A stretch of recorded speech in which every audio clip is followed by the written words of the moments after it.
Hello!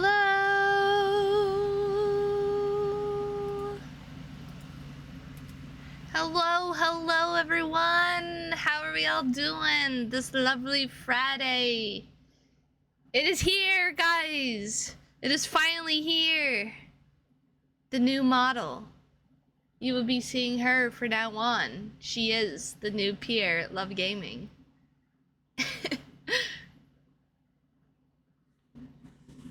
I have finally really like how she came out with the help of my friend. Cause I was really jealous, kind of like how they designed theirs. I was like, hey, can you help me? Can you help me, you know, work on my model and everything? But here she is. She's kind of my own flaming fox, although it gives me like lava feels with the ears and everything. Also, why am I still waving, guys? I don't know. Don't even worry about it. Don't even worry about it. But how we all doing, guys? How we all doing? Sorry for my lack of presence this week. It's been so hot, and when I get home from work, I just wanna just lay in bed and forget about the world, you know? Just forget about the world.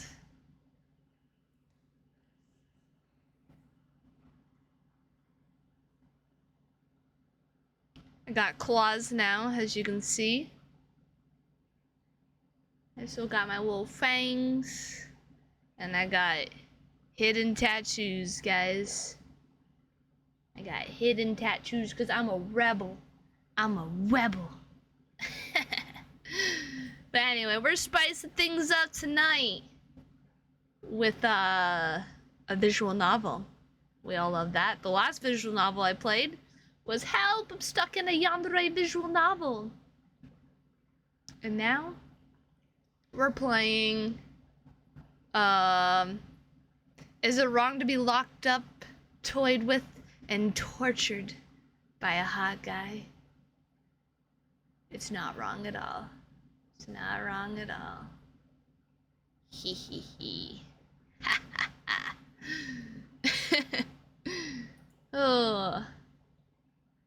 Also, like always, I apologize if you hear the AC in the back. It has been, like I said, hot.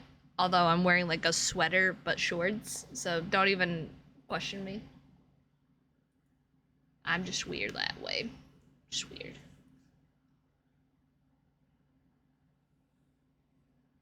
I'm sorry, my neck is still bothering the crap out of me. I got plenty of outfits. So, for the outfit, what is it, change outfits or whatever, I got plenty of that.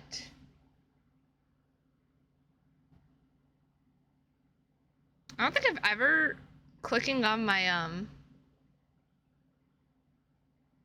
my things, has it always been in rows of 2? It's always been in rows of 3. Weird. Sorry, I'm just getting distracted by weird things, but as a lot of you might know or might not know, tomorrow is my birthday. I'm gonna be 30 years old, guys. Crazy. Crazy. I'm already like halfway through my life, guys. Like halfway. I'm expecting to like live until 60, saying like halfway through my life. I'm halfway there. Halfway there.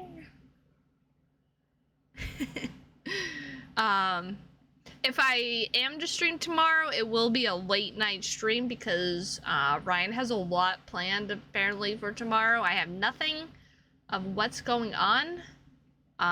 Just the fact that I should prepare myself, you know? That I should prepare my mind and my body. I just know I know he bought me presents, but he hid them. He hid them well, so I can't find them. So I'm a gremlin, and I'll be like, where are they? I know I shouldn't look, but I want to look. I want to look and see what he got me. And then still act surprised and be like, oh my god.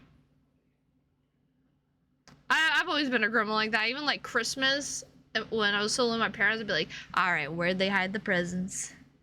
Where'd they hide them? Where did they hide them?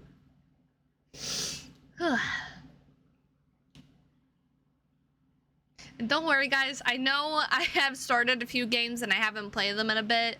I apologize. You know, sometimes I just gotta be in the right mindset to play certain games, and I apologize. I know, like, some of you guys are probably like, when is she gonna play Fallout New Vegas again? When is she gonna play Expedition 33? When is she gonna play Skyrim again? When is she gonna do this and that? I'm like, I don't know, guys. I don't know. I'm trying.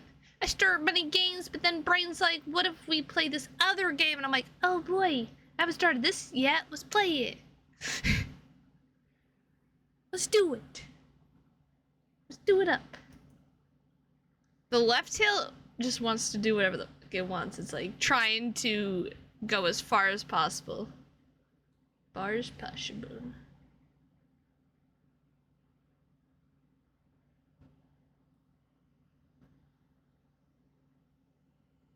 Look down at you guys. What are you doing down there? Huh? What are you doing? Bow down to me. Your new fox goddess. I don't know.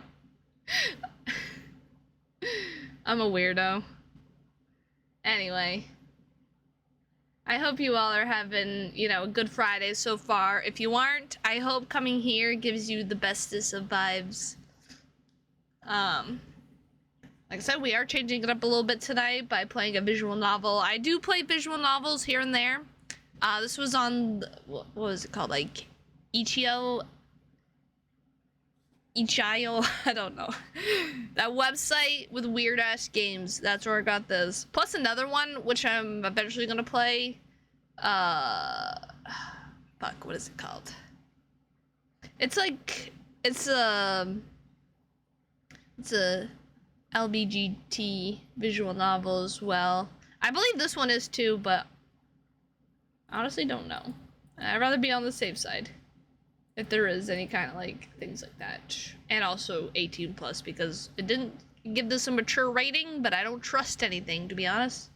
I never trust anything because no one, I don't think anyone's played this game on Twitch. Maybe I'll be the first. Maybe I'll be the first to be banned. New debut and take it out. Let's go, baby. Let's go. And if it gets too bad, I mean, we can end it just like that. Nothing happened. Nothing happened. Nothing has happened.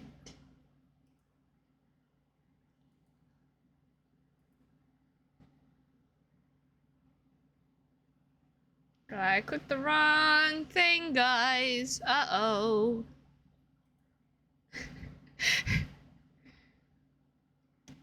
Just fucking just accidentally just break everything while being like, alright guys, let's do this. Taking out. Taking out. Switch.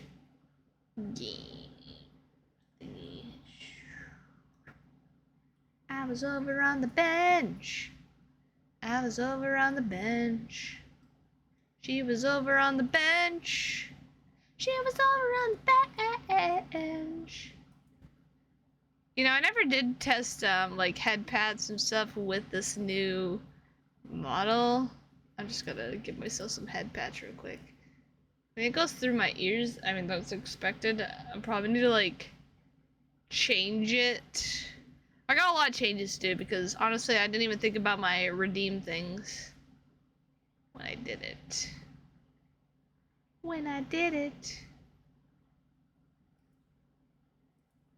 Oh, anyway.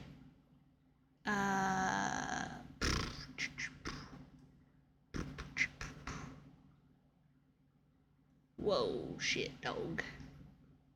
Not what I wanted to do. Alright, I can't decide where I want to put myself, to be honest. Alright, maybe just go right here. Over on the bench.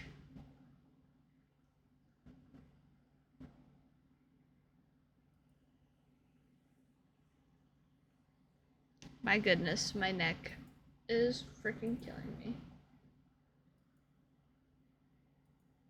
Okay, this.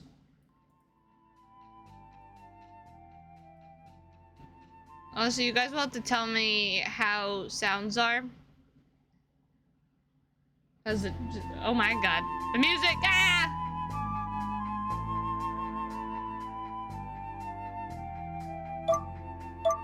Oh my god, that is loud. Start her up. And where exactly do you think you're going?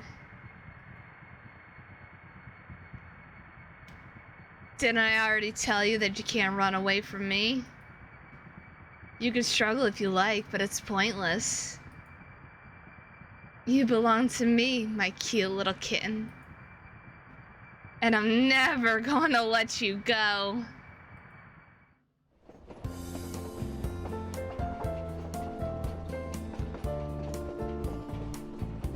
The train is rocking to and from, but I can hardly feel it. I can hardly hear it either. I'm wearing my headphones, and they're doing a pretty good job out blotting out all the external noise.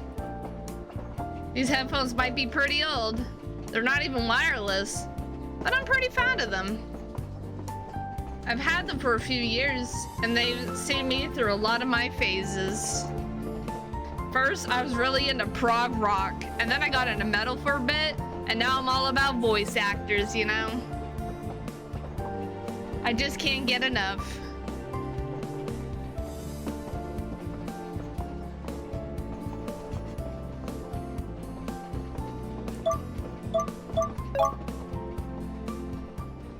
Okay, I can't think with the music. The train's pretty packed, just like it always is during the early hours of the morning. But I'm not paying the businessman and woman crammed into the train around me any heed. I don't want to think about how unpleasantly cramped it is in here, even if I can feel a stranger's elbow dig into my side. But I don't want to think about how unpleasantly hot it is, even if my shirt is sticking to my back. I definitely don't want to think about the rest of my working day either, which is looming ahead of me like a particularly foreboding storm cloud. I just want to think about Shin. Kidasaki Shin. Shin's low, husky voice fills my ears. He whispers sweet nothings into my eardrums, mostly about how happy he is that we could finally be together, and I sigh. I heard Shin say these things hundreds of times before, though at this point, I might be into the low thousands, but never fail to get my heart racing. I usually listen to Shin's dulcet tones when I'm laying in bed at night, trying to unwind after yet another miserable day at work. But I've been feeling so burnt out lately, it's become necessary to indulge in a little pick-me-up during my morning commute too.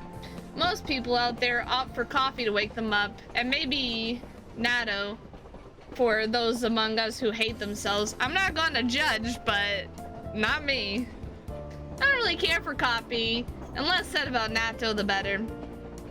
Some part of me still resents my maternal grandmother for force-feeding me that tripe back when I was a little kid, and my parents used to drop me, and my brother's off at her place. I like stopped her there, like, my parents just dropped me on my head, you know? Off at her place during the summer while they went on vacation. I think I would prefer to eat tripe, actually, but I'm getting distracted. I'd far rather think about Shen. His lovely voice can get me through any hardship. I might be 24, and I might be still with my parents. Fermented soybeans? Oh, I didn't even know what that meant. Thank you, Man Potion. Also, welcome in, Man Potion. Welcome in. I feel like the music is gonna drive me bonkers. Eh. Okay.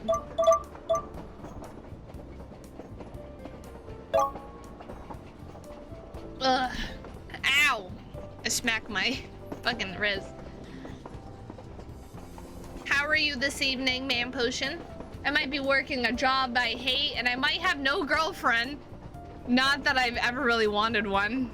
This game's not gonna turn me into a gooner, is it? What's that mean? But it's fine, even if I'm lagging behind in life, because I have Shin. Shin makes everything better. His voice is just so... I don't know, it's hard to describe it. Soothing might begin to cover it, maybe? He sounds super relaxing, even when he's talking about dismembering my family, which by all means, go right ahead, can kill them, do it, rip off their fucking head. I can't say I'd be too cut up about it, even if they would be. Ha, ha, ha, ha, ha, ha.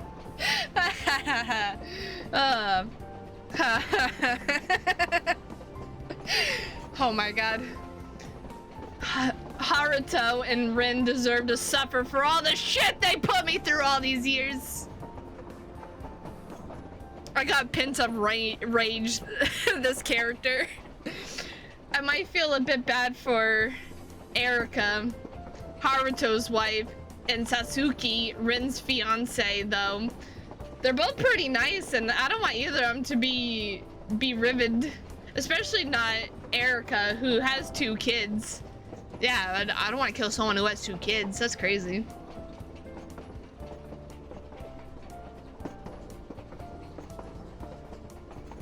Erika and Satsuki have never wronged me. They certainly didn't help Rin waterboard my favorite bear in the toilet back when I was little.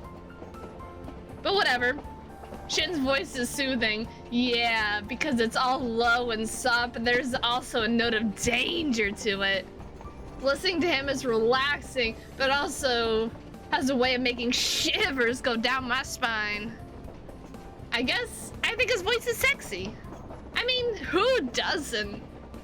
Shin is voiced by Murayama Mamoru, who's well known in his velvety, smoky register. There's a reason he's so popular. He's beloved by women all across Japan. I'm not the only one out there who's in his thrall.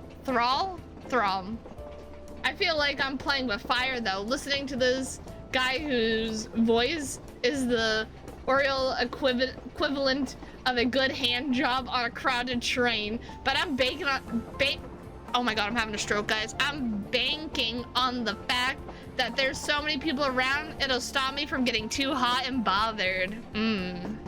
But come on, more the merrier. Let's jack it off in the train. Let's go, baby. Jeez, it really is hot in here, you know?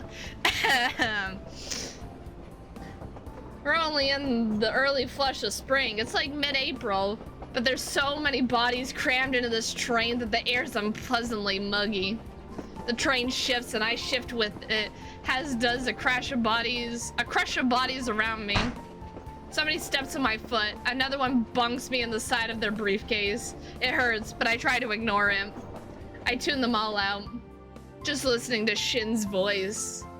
I focus on Shin's voice, on Murayama Maru, and try to relax my breathing.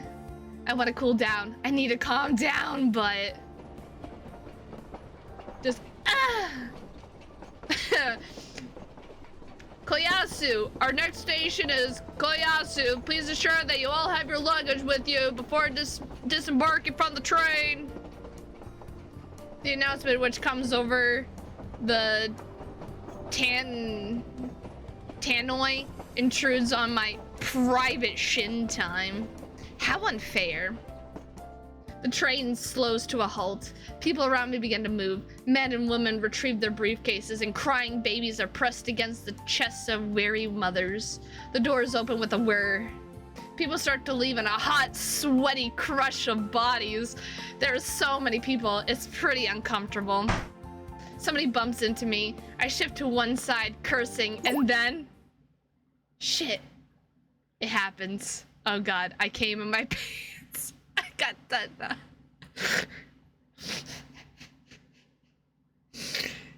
Oh no! Oh, not the headphones being unplugged. Oh, Oh no. Everyone's gonna hear the porn I've been listening to.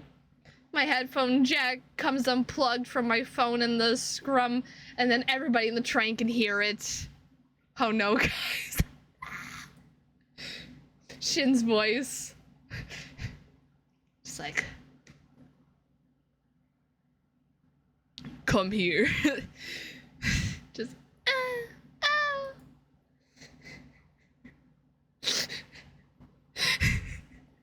It's being broadcast to everyone within my immediate vicinity and incredibly loudly at that. Dude, I would end myself right there. Jump out the train! Oh my god. Gotta do it. Don't look at me like that. Don't be so scared. I'm not gonna hurt you. Not yet, at least. Before I make you cry, I'd rather hear you purr in pleasure. My cute little kitten. That's it, jump off the train, you're done. You donezo. Can go. You can't recover. Everybody in the whole train has now heard that. You might as well hide your face from society. You're now a shut-in. You can't go outside anymore. Shit. I hurriedly stick my headphone jack back into my phone before more of possessive boyfriends can be broadcast to the rest of the train, but it's already too late. A bunch of people must have heard that already. They know what I've been listening to, and shit, I think those schoolgirls over there in their white blouses and brown skirts are laughing at me. Well, what did I expect? My appreciation for Shin is, at this point, purely medicinal. I'm afraid I can't get through my days without having him tell me on a regular basis how much he wants to.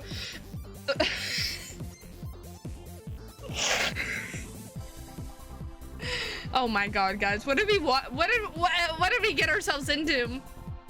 Eviscerate me. And how can I explain that to those snickering schoolgirls? They wouldn't get it. I don't fully get it either. What should I do? I'm really sorry. Please don't pay any heed.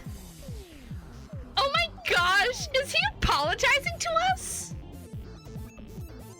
Why is he looking over here? What a weirdo. What is he even listening to anyway? This is like too funny. Oh my god. As I thought, my apology really didn't help. Those girls are still staring at me, and they're definitely laughing too. At least the other people on the train are decent enough not to gap. They're just snorting in their hands instead. You must kill them! Murder them! Before they reveal your secret? Yeah, exactly. Before they post it on TikTok. Guys! You'll never believe what I heard on the train today. No, if I was to be one of those girls, like, posting on TikTok, I'd be like, hey, it's your girl, purelovegaming. I'm on the train, and today we heard some guy listening to this thing. And oh my god, it was so embarrassing. Okay, this is why I'm not a content creator, guys. I don't know what the fuck I can say. That or they're trying not to look at me, you know. I wouldn't want to look at me either after this. Gooning it to his gooncast. Ugh.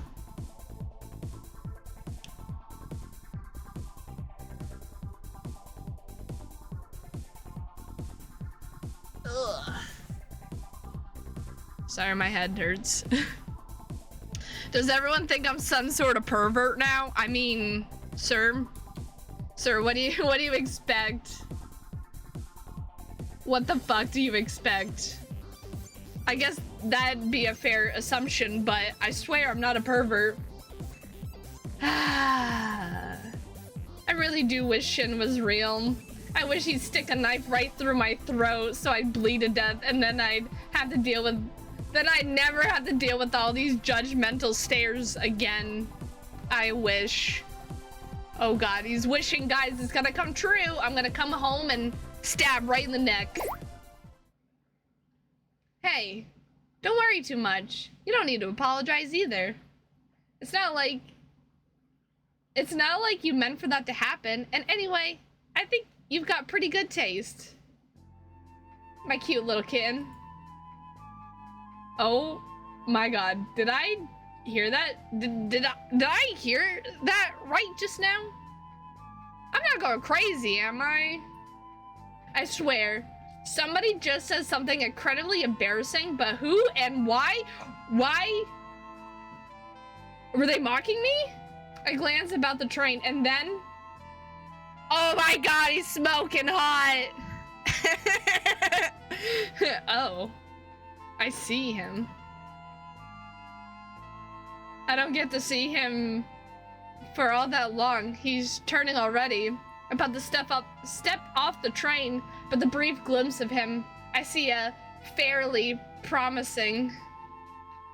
Oh no, he's tall, good-looking, broad-shouldered. He's quite the catch, I suppose. But he was totally making fun of me. Well, shit. Forget begging Shin to end my life. I'd rather have him stab this guy instead. What an asshole. Dude's gonna come back.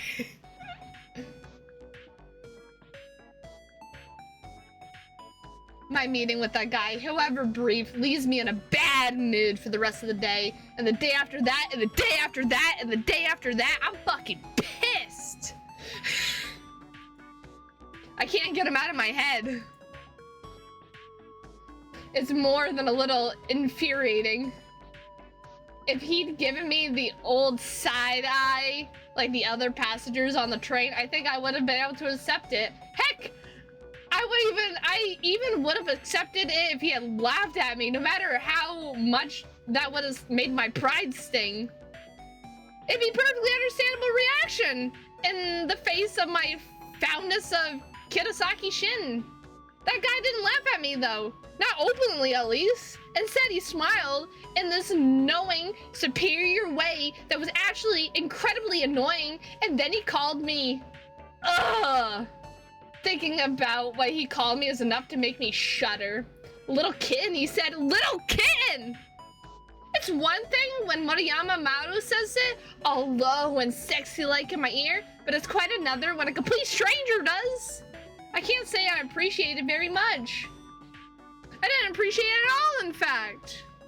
If I see that guy again, whose name I realize perhaps belatedly I never got, I think I might just die from embarrassment. If the ground had opened up beneath me, I would have surrendered to gravity's inexplorable pull quite gladly. The ground did not, however, open up to swallow me, and I'm still here. That being the case, I have to keep my nose pushed to the old grindstone. I can't help but feel antsy now when I step onto the train in the mornings. I'm afraid I might run into my silky voice, not quite as orally talented as Moriyama Maru, but I guess he's done. But he'll do Tormentor again. What the okay. What the fuck? Silky voice, not quite as orally talented as Moriyama Maru, but I guess he'll do Tormentor again. But despite my worries, I've not seen him since. Well, I guess that's not such a big surprise, really. Our meeting might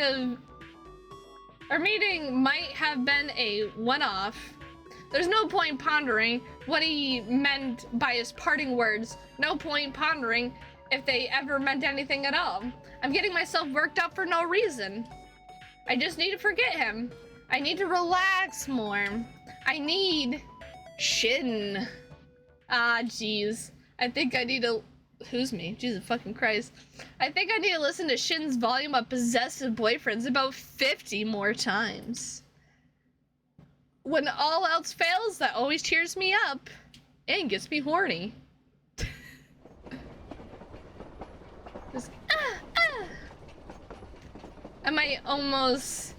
It's been almost a fortnight since I saw that smug bastard on the train.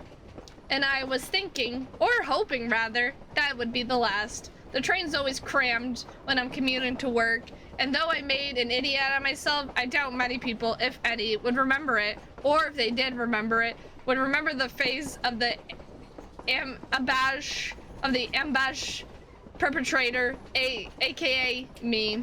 I figured that everything would be fine. That's what I wanted to believe, at least, but... No! It's him! Smug bastard is his name. Oh my god, I swear. Well, if this isn't a coincidence, I was wondering if I'd be running into you again, my little kitten.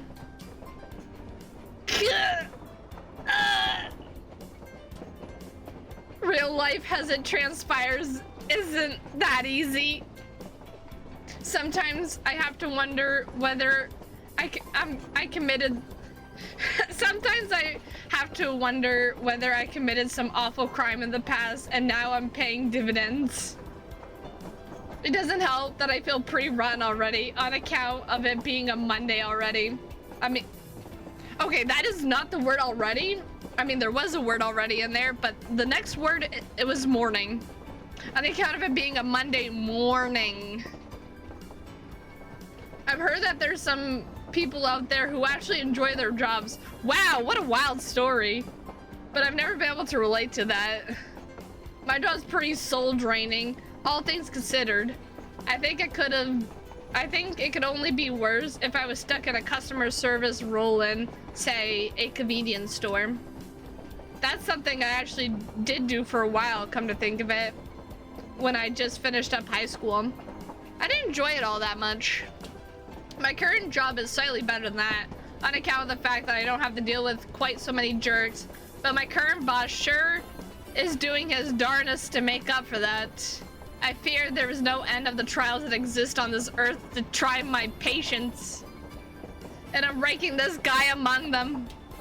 Fucking hell! Oh, now that's an interesting greeting. That smug bastard smiles in a predictably smug, bastardly way at me that makes my insides twist. Someone might as well have stuck a steak knife in my guts. Oh, this is painful. It doesn't help that my first estimation of this guy was eerily accurate. He really is handsome, and he's tall. Goddamn, he's hot. I'm not sure myself, but this guy must have a good, I don't know, 4 to 5 inches on me. Because of course he does. Why wouldn't he? Aren't you glad to see me? No. Why would I be? It's not like I know you. As far as I'm concerned, you're a total stranger. A stranger I've been internally referring to as the smug bastard for a fortnight.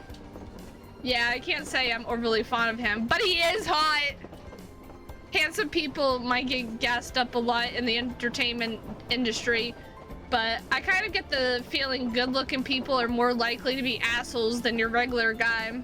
If you're pretty, people tend to be more forgiving of your faults and flaws. People use it to get out of jail free card. It's a ready-made excuse, basically, to be a shitter. Ugh.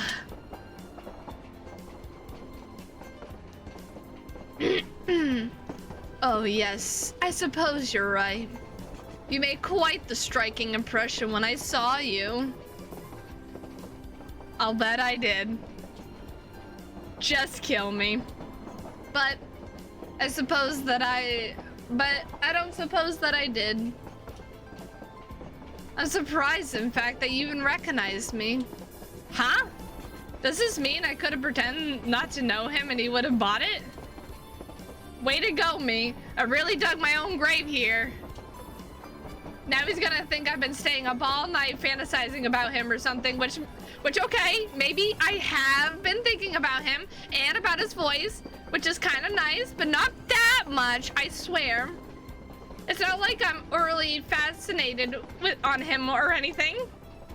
I mean, up until a whooping 1 minute ago, I only heard him speak about 5 words. There wasn't much material there for me to obsess over, even if I wanted to, which I hadn't, so there. Now, who am I trying to convince, I wonder? Oh my God. Guys, I'm trying to convince myself that I wasn't fantasizing about him. That's crazy. Cray. Why you lying? Why you always lying? If you want a name, however. Did I ever say that?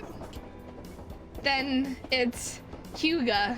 Hyuga Kazuha. My friends all call me Kazuha. Alright then, Hyuga. I glare at the smug bastard who now has a name. No, I don't think I will be addressing you like we're BFFLS, TYSM, and scowl. I'm hoping my apparent lack of friendliness will deter him from any further attempts at fostering some sort of relationship between us, but I guess he hadn't gotten the memo. Either he's incredibly bad at reading the room, or he knows full well how I feel about him, and he doesn't give a single solitary shit. I wonder which one it could be. Probably doesn't give a fuck. And you? Hyuga smiles in a perfectly charming manner. Why you always lying? Hyuga smiles in a perfectly charming manner, which makes me want to perfectly punch him in the face. You do have a name, I suppose, unless you want me to keep calling you little kitten. Ugh, the nerve of this man. Where does he get off? What made you think I want you to call me anything? Well, I have to call you something, don't I? It'd be rude not to. Yeah, because calling a perfect stranger a pet name isn't rude already. Since I've run into you twice, I presume we both take a line. We take the same line to work. Our paths will probably cross a few more times. Oh no, anything but that. So, if this does happen, I like to be prepared. What do you want me to call you? I don't want you to call me anything at all. Weren't you listening? Are you so tall you can't hear me from all the way up there? With your head stuck in space? What the hell is what the hell is that game title? I know what you're talking about, skill issue. I don't know what you're talking about. It's not wrong at all. Also, nice new model, thank you.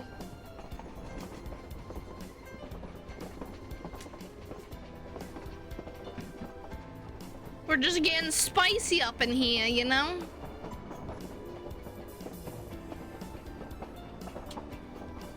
But how are you? How you doing? That's what I think, but I don't say it.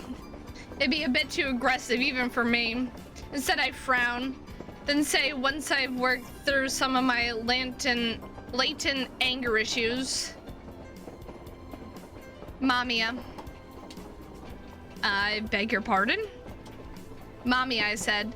My name's Mamiya Hibiki. Just lost my mind while streaming about an hour ago. Oh, what'd you stream? What'd you play? My friends call me Hibiki, so you best stick with my family name. Oh, so that's what you're called? I was wondering. It's very nice to meet you, Hibiki. Weren't you listening to me? I told you to stick with Mamiya. Mob Arrival's not anything special. Ah. Well, did you have fun though? I know you did, but that seems so formal. I mean... Hugo brings his face closer to mine, and hey, isn't he getting a little too close? Like I said, lost my mind for an hour. Okay, so you're going crazy cuckoo bananas playing marbles. I don't even let my parents invade my personal space like this, much less some total rando I've only just met. If you want to get all touchy-feely with me, you could at least buy me dinner, you jerk. And this is my cue to just lurk and not watch this? Why?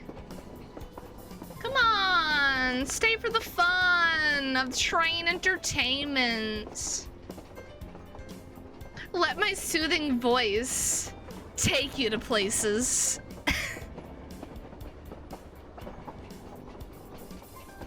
I already know what you're into. You have a thing for possessive guys, right? Ha!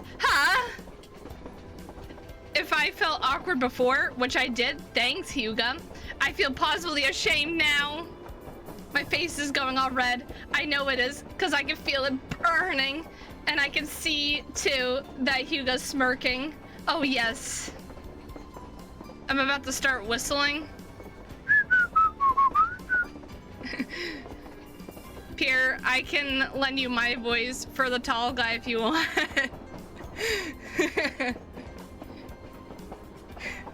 Nah, I got this.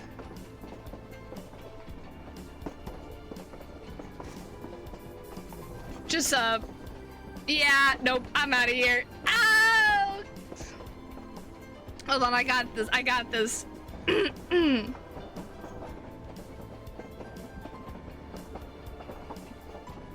Skill issue, come back. Don't you want to be where it's all hot and fiery? Come sit down like a good boy and lurk around. I can't do it with a serious face. I'm sorry, guys. I'm literally dying from laughter. Again, cool new model, but I'm just gonna lurk for now. Okay. I'm sorry this isn't your cup of tea. I just want to do something spicy.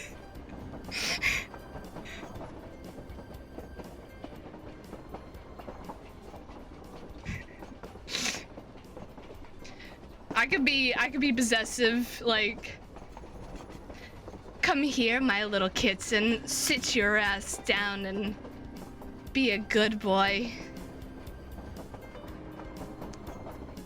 Let me put my claws around your throat.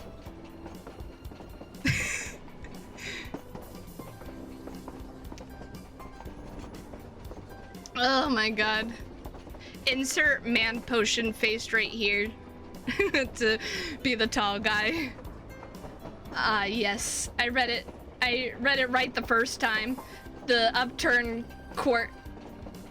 That upturn quirk of Hugo's lips is not in any way a smile. It's definitely a smirk. That settles it. He really is mocking me. I should probably spit on this guy for his insolence. Part of me wants to, but his previous remark has left me in a bit of a muddle. Just the hawk tool on his face. Spit on him. Spit on his balls. That sentence is from another visual novel that I read. They literally said spitting on my balls. Instead, I stare at him. I seem to be doing a lot of that. But so sue me. He has a face which was built to be stared at and say, are you familiar with the Possessive Boyfriend series? That's right. Hugo steps away from me.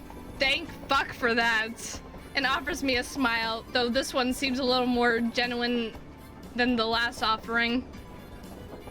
It's not something I talk about very often. It's a bit of an unseemly hobby, I guess, for a guy in his 30s, I suppose. But I'm pretty fond of drama CDs too. Hey, I'm a woman and almost in her 30s. I'm gonna be 30 tomorrow. I read this kind of shit. No, no judge there, you know. I recognize what you were listening to at once. It was Shin's installment of the Possessive Boys series, voiced by Moriyama Mamoru. Isn't that right?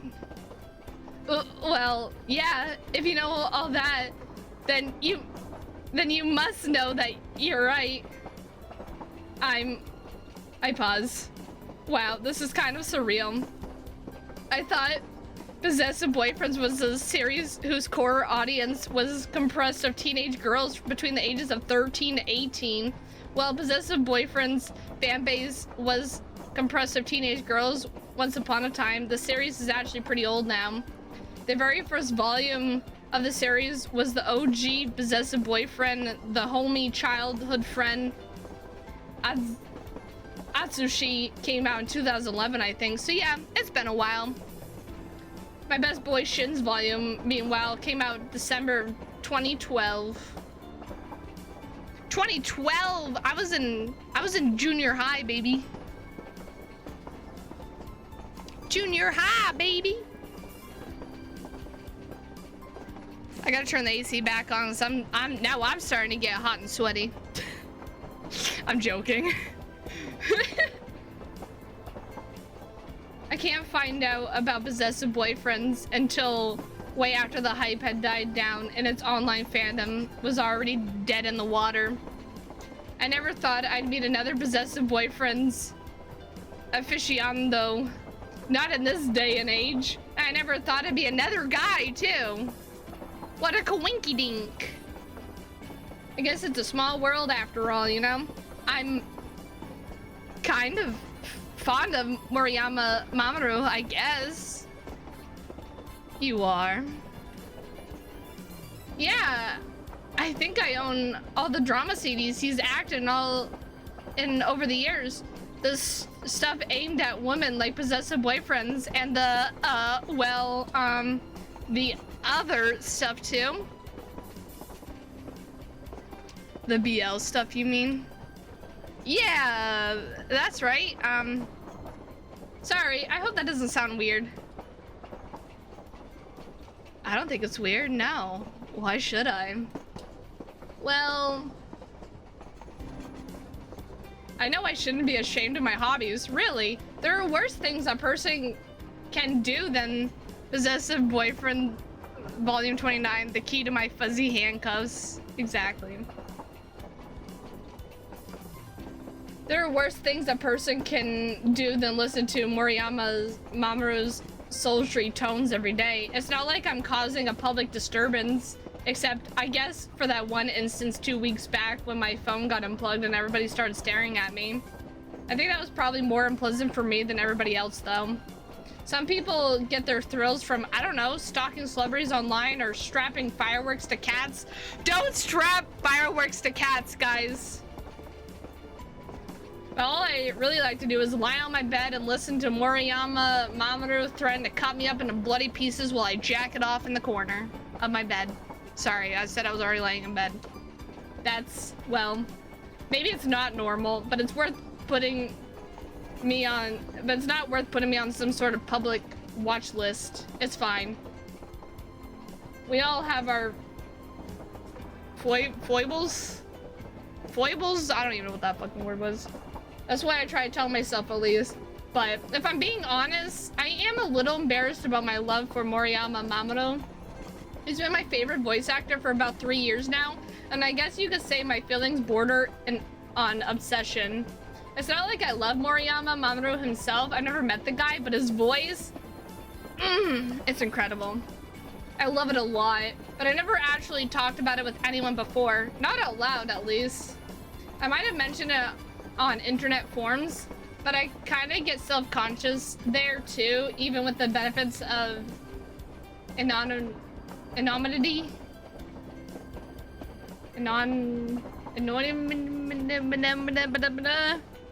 That word? I don't know.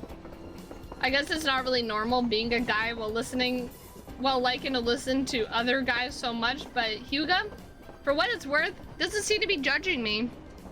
Instead, he's smiling. Are you embarrassed? A bit.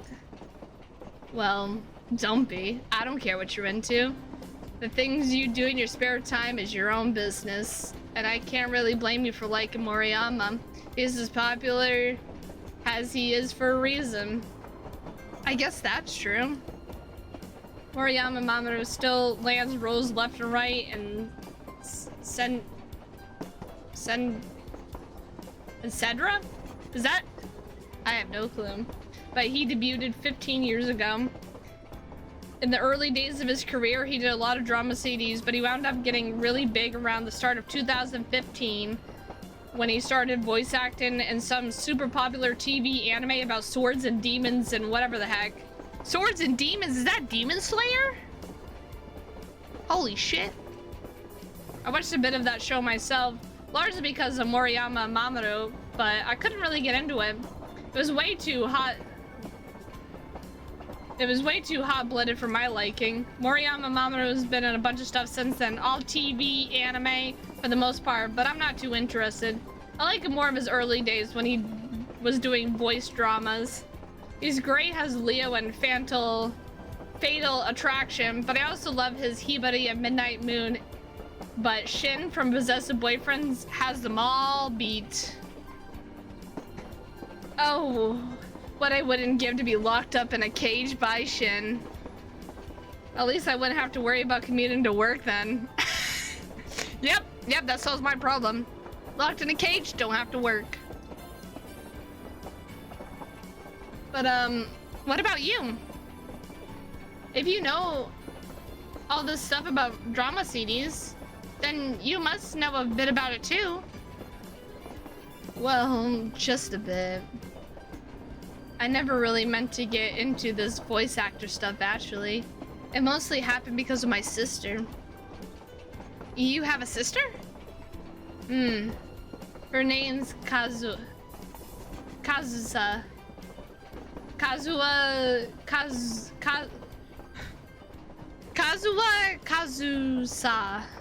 Get it? Yes, I get it. Very droll. I'm sure that's what my parents thought too. They must have figured it'd be cute having kids with such familiar names. It's not that we're twins or anything.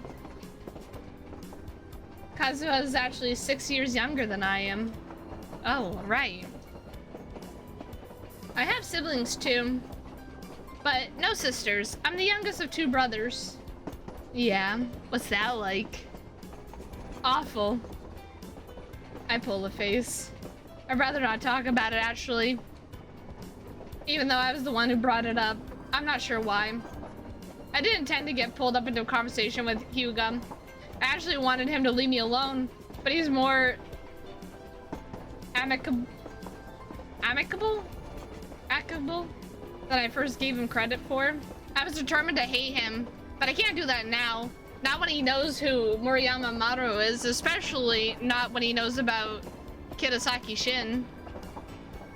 You can't be a bad person and not know about Shin. Not unless you are one of those joyless people online, at least, who likes complaining about how he's a problematic character because he's a bit of a psychopath. I mean, sure, Shin does threaten to murder the main character's family, friends, and pets if she should ever leave him. But where's the harm in that? This is the author speaking directly to us. It's not like any of it's real. Besides, the series called Possessive Boyfriends. You get what it says on the tin. People who don't like it don't have to listen to it. I think they should stop bitching and let the rest of us who like to be threatened by pretty anime enjoy our daydreaming in peace. I won't press the point then. I always tried to be a good brother to Kazusa, but I guess it's different when you have a little sister. If I had a little brother, maybe I would have been a bit of a bully myself. Kazusa is actually the one who got me into voice actors. she used to love Moriyama Mamoru. She was really excited in the lead up to the release of Shin's volume of Possessive Boyfriends. It was all she could talk about for ages. I guess she was an original fan then? She was indeed. She even won some lottery event a few years back that let her meet Moriyama Mamoru in person. She was really excited about it. Oh, no way. I know this must have happened over a decade ago, probably around the time I was in middle school, but this reveal has me feeling kind of jealous. Maybe I have a possessive streak myself. Yes, way. She was only 14 at the time, though. Only 14, huh? Then Hyuga's little sister must be about my age. And my parents were all worried about her going off to this event on her own.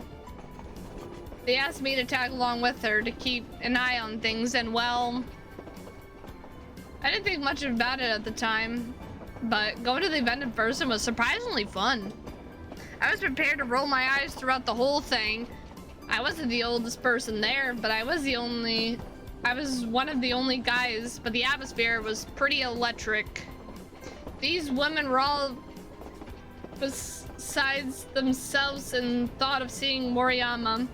They acted like he was some kind of god.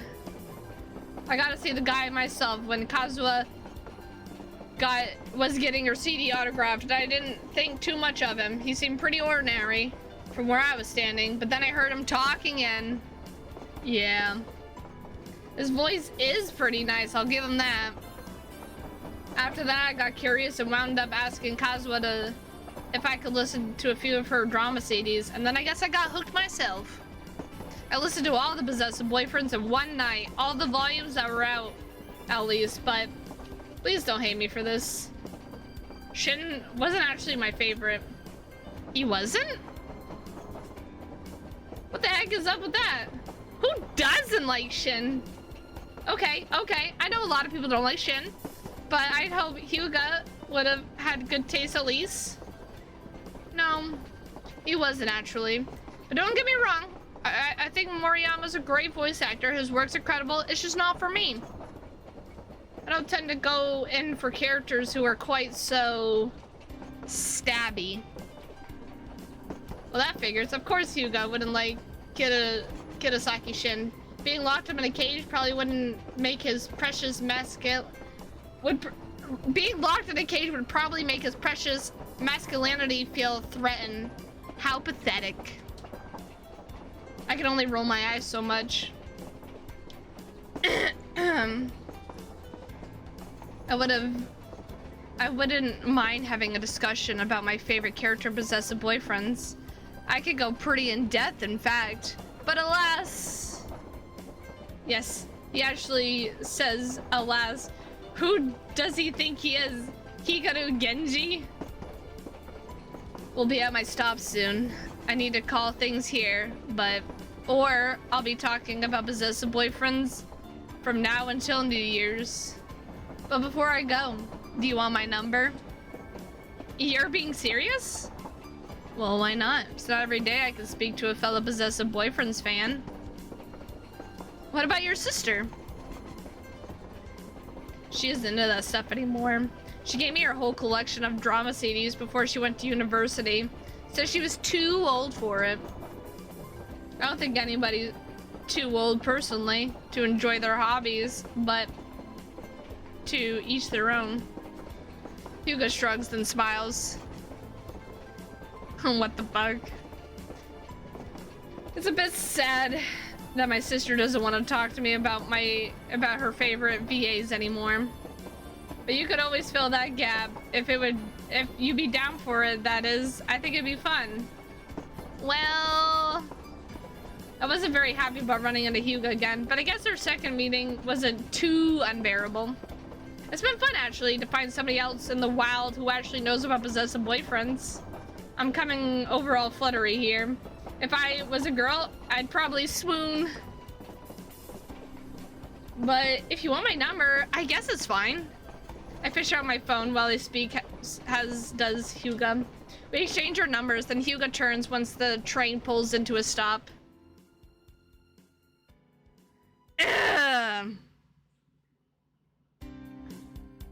see you later, my little kitten. Don't miss me too much. I'm sure I'll live. Don't cry for me. I won't. I won't then. Ciao. Yeah. He actually says ciao. Who says ciao? Certainly not someone who says alas. If you pitied those two things that have been diagrammed, there shouldn't be any overlap between them at all. He's such a pretentious dick. But I'm not unhappy that I ran into him again. He really wasn't that bad, though I am questioning his tastes. I don't get why he cares about me enough to want my number, but, well, he also said that Shin's installment of possessive boyfriends isn't his favorite, so that ought to say something about his likes and dislikes, namely that they need more work. Now, I wonder which character possessive boyfriends he could possibly like more than Shin. Ashley's alright, I guess. He's kind of plain, but he is the OG. This is the most drawn out "don't bully me, I'll come" ever. Don't bully me, senpai. And so's Ryota. But if he says Rentaru, I might have to reconsider every single nice thing I've ever thought about him. Who likes Rentaru anyway? Idiots, that's who. Fucking Rentaru. Boo, boo, boo, boo, boo, boo, boo. I wasn't sure when Hyuga asked for my number on the train whether holy shit, guys, I'm having a stroke. I just came back. What the fuck did I miss? Everything. Whether he'd bother using it, but he soon shows me up. Hyuga doesn't text me later that day, but he does text me the morning after, just to check up on me, I guess. His texts aren't anything too special. They're pretty inquasensual. Inquasensual? Guys, I don't know words. Actually, but it's kind of nice to know he's thinking about me often enough to even bother asking after me. We don't talk too much in the following weeks. Oh, internet dying, give me a moment. Okay. But we do trade a few stories over text when we're both free about our respective fondness for certain voice actors. Hyuga's favorite seems to be Matsuoka Kinchi. Who's me? Which, well, I guess we all have our own tastes. And about our favorite drama CDs. Hyuga tells me a little about his huge collection of drama CDs his sister amassed during her high school years. He even asked me one day, during what I'm assuming must have been his lunch hour, if I'd like to borrow some of her rarer pieces to listen to. A query of reply to likes.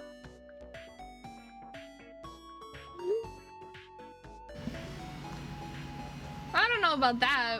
Wouldn't your sister mind? Oh my god, he has a little picture of a cat! A little picture of a cat! Some of those CDs are pretty valuable. Smug bastard also has a cat photo! I don't think she cared too much about that. You sure?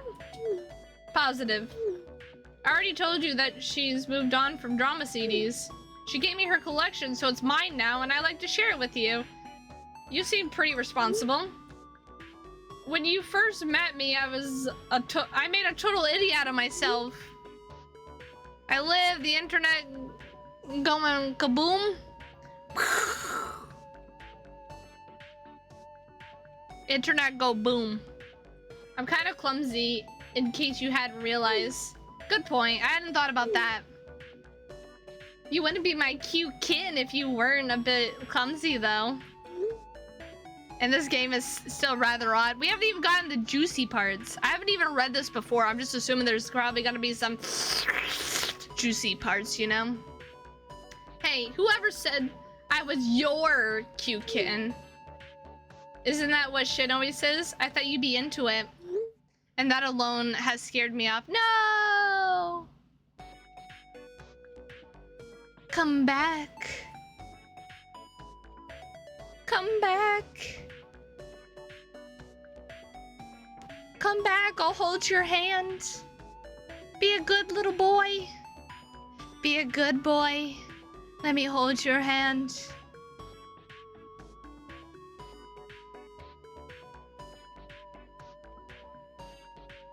Nope. What if I change outfits? Hold up.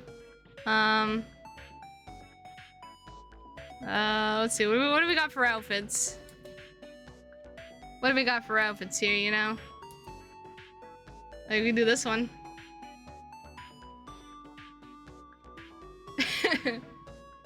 I am into it when Shin says it. You're not Shin, though. Do you want me to cut it out, then? Well, it's a bit of a pain, but it's fine, I guess. You can call me that if you really want to. Just not in public, please. Aw, that's no fun. Why would you want to call me that, though? I don't get it. I don't know. I like seeing you blush, I guess. Wow, you're such a dick. I know I am. Are you really one to talk? I thought you were into it. Oh, shut up. Shut up. I'm not into it. That's crazy. So yeah, that's how our exchanges go, more or less, over the last few weeks. He promised he'll let me borrow some of his sister's drama CDs at some point when he's got a free minute and he can afford to meet me, but nothing actually comes of it. I could always text him myself, but that feels kind of ox when he's the one who's been doing all of the chasing. If he doesn't want to talk, then we won't talk. I'm not gonna pester him. Why should I? The way things have been going lately, I'm sure we'll see each other again eventually. And sure enough, oh my god, we meet again. Well, well, well. Fancy meeting here. What are the odds? Now, what was that? What was that meant to be? A pickup line? How cliche. I roll my eyes and murmur. I say they're fairly high, since we take the same line to work. True, true. But it has been a while since I last saw you. I suppose our schedules didn't match up. It's a bit of shame that we have to meet under these circumstances, though. The train's always crowded in the mornings, and even more crowded than usual today, thanks to a signal failure somewhere down the track. A couple of trains have been delayed as a result of this failure, and the service has gotten all backed up, which means even more bodies crammed around me than per usual. This compartment is so choked with people. A schoolgirl's been standing on my foot for the last 5 minutes, and a couple of businessmen have been digging their briefcases, not on purpose, I don't think, into my side. It's not like I'm particularly antisocial or anything, even if I do hate a good 60% of my colleagues, but I don't like having complete strangers all up in my personal space.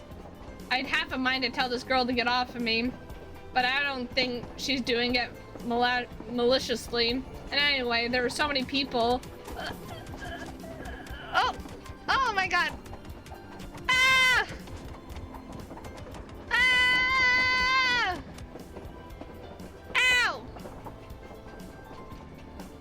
Thank you for the biddies, man potion, for the on-screen celebration.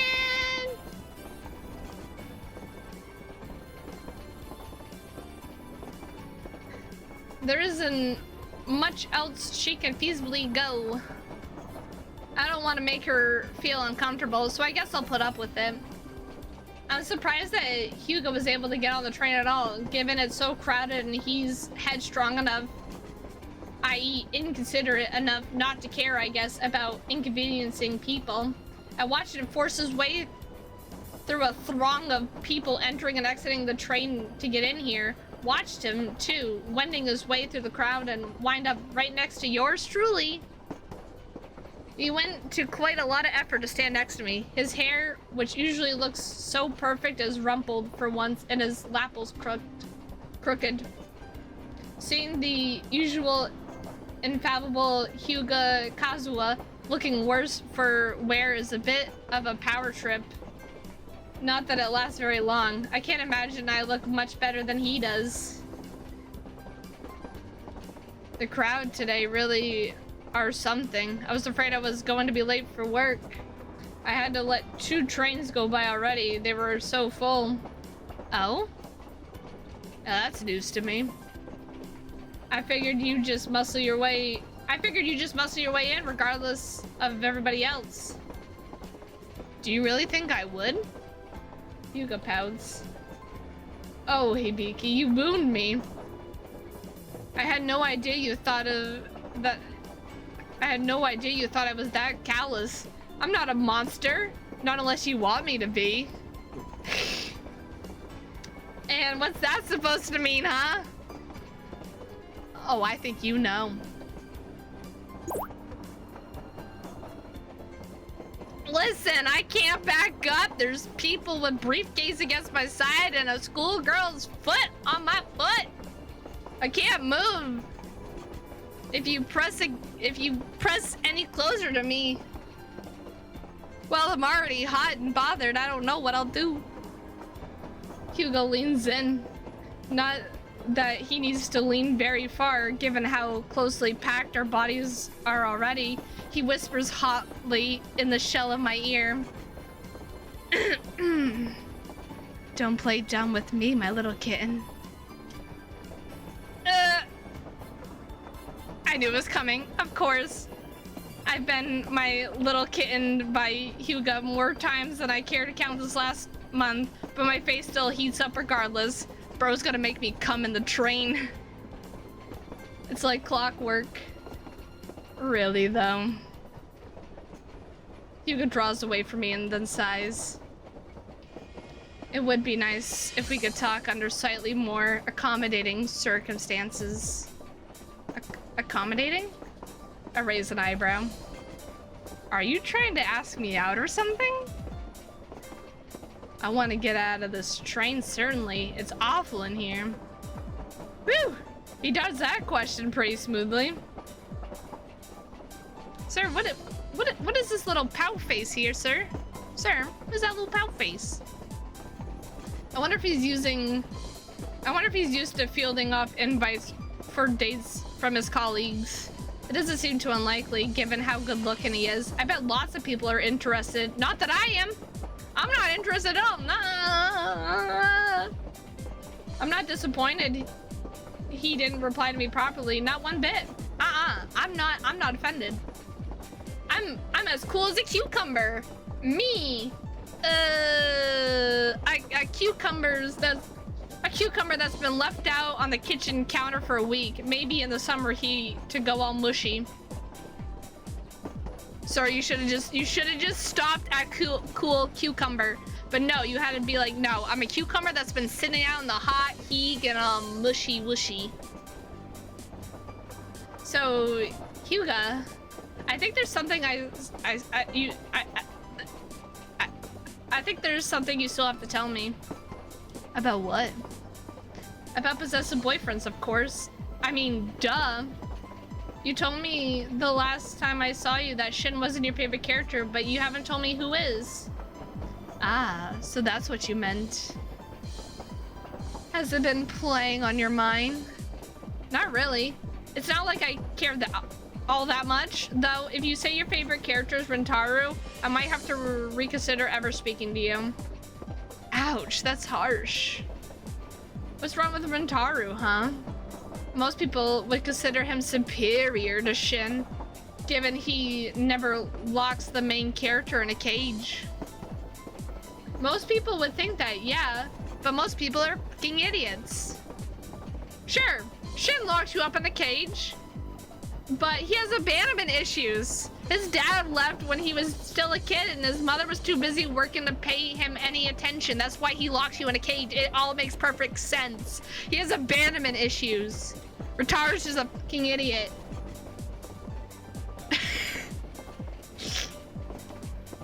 He was raised by his maternal grandmother, and then when she died, he was left alone. Isn't it natural to be possessive after he falls for the main character? I mean, he's in love with her. He's never felt like that for anybody before, and he's terrified of losing her. He might do bad things, but I understand his motives. I can't hate him for it. He's too pitiable. Rentaru, meanwhile, is just kind of whiny. What's with all this, I'm a man, so I have to protect you nonsense? That's just... God dang it, Bobby! Holy fucking shit!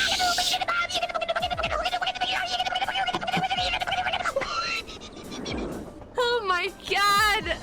You just fucking scared the shit out of me, Anu. I think I almost pissed myself with how much you scared me. Oh my god, I have to use the bathroom now. My bladder is now clutched.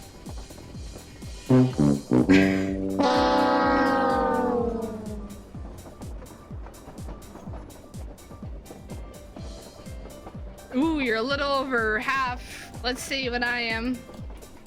I'm probably gonna lose. Ooh, I actually won. Let's go, baby. It's just infantilism. I like your new model. Thank you. Especially when Rentaru's meant to be a shorty. Yeah. I get the creators were going for this Gap Moe thing. He wants to look out for you despite being all small and scrawny.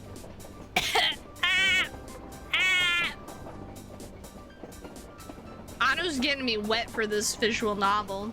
Oh my god. It must be this hand motion. The water beam, it is there. Get it off! Anu, get the water off my hand!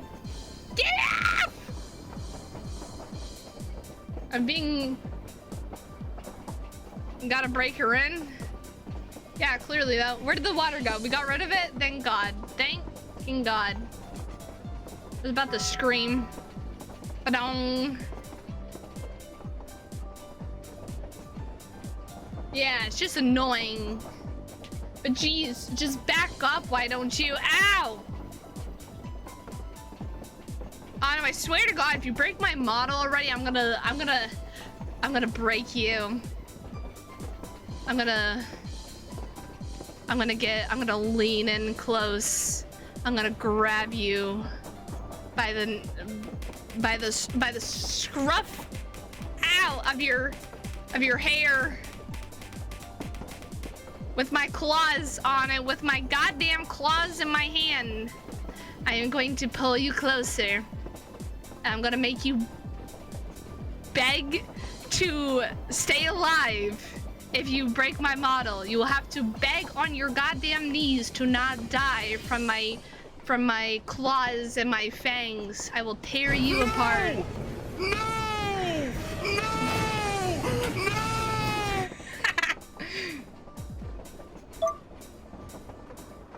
See, this is all Anu is hearing, honestly. Come over here and kiss me on my hot mouth. I'm feeling romantical. Hey, get that off my head, thank you. Like, geez, just back up, why don't you? You're never gonna be a hero of justice, so shut the hell up. Yeah, shut the hell up. I feel a little out of breath once I finish. I can get pretty passionate when it's a subject of passionate, possessive. The fuck is this game title? I don't know what you guys are talking about. It's a normal fucking title, guys. Like, have you guys never heard of Is It Wrong to Be Locked Up, Toyed With, and Tortured by a Hot Guy? It's the latest game.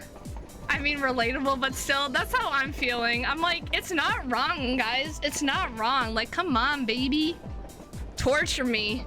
Grab me by the throat and smash me on the ground. Make me beg. Like, let's go.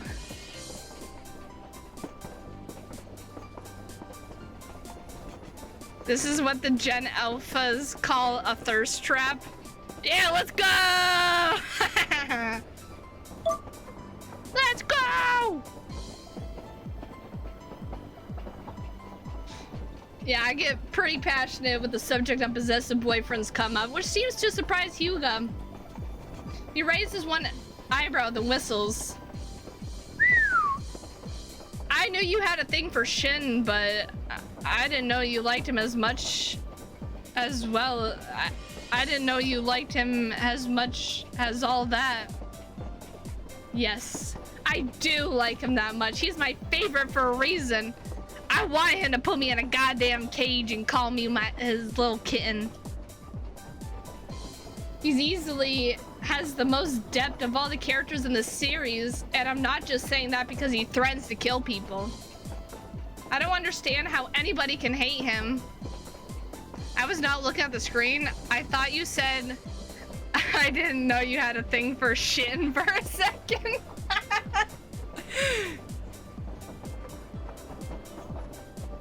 Listen, I don't have a thing for Shin. I didn't understand how anybody could hate him after hearing about his backstory grandmother. That's a different game. Oh God.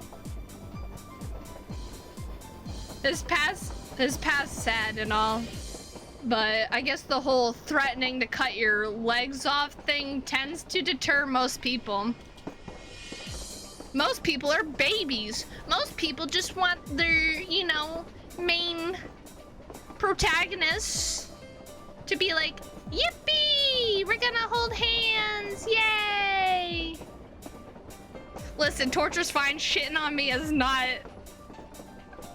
into that. Exactly. Listen. But yeah, most people are babies when it comes to torture. You know? Like, I got 2 legs. Cut off a fucking leg. It's fine. I got 2 arms. Cut off an arm. I still got an arm. Haha. Yuga chuckles. It's a rich, warm sound that reminds me a little of Moriyama Mamoru, though not when he's voicing Shin, crossed over with a warm apple pie. It's an interesting combination. I guess it's kind of spicy or maybe cinnamony. Either way, it's more appealing than it has any right to be. You're funny, Hibiki. You sure don't mince your words. No, I don't. Now when it comes to possessive boyfriends, I have strong feelings on all the casts. I can tell. Shin really must bring it out of you. What can I say? I guess I like deranged psychopaths. That's why you guys all watch me. You guys all like deranged psychopaths. That's your type? If we're talking fictional men, then yes, I have no problems with being tied up and tortured, in theory, at least. But in actuality, I feel faint at the sight of blood, so I'm the same way, my dude. I'd be like, you know what? Cut me up, do it, whatever. And then also me see the sight of blood, like, ah, dead. I frown. I don't think I'd be able to endure Shin's love IRL. It'd be a bit too intense for me. But despite that, he's still your favorite? Well, these drama CDs are all escapism anyway. Well said. It's just a bit of fun, though I must say. I don't care for Wataru either. Hiragi Misaki does a good job selling him, I guess. He has this very nasal, high-pitched sort of voice, but it gets on my nerves. At least Shin can actually make good on his promises, or threats if you like. When he locks the main character up, when he said, "I'll make you mine," he meant it. With Rentaru though, I don't know. Doesn't he seem a bit too try-hard? Ugh, I know, right? I can't stand him! You had mentioned, yes. My favorite character is actually, if you're interested, Atsushi. Not the very first possessive boyfriend? That's right. I know some people think he's plain. Kazuha thought he was too much of a good boy, but I like that. I don't need a lot of bells and whistles to find a character appealing or a sad backstory like your Shin. I guess I like simple, straightforward types, earnest characters who just want to help people. Atsushi seems like that sort of guy to me. And it doesn't help that he's voiced by Ozaki Ryo, I suppose.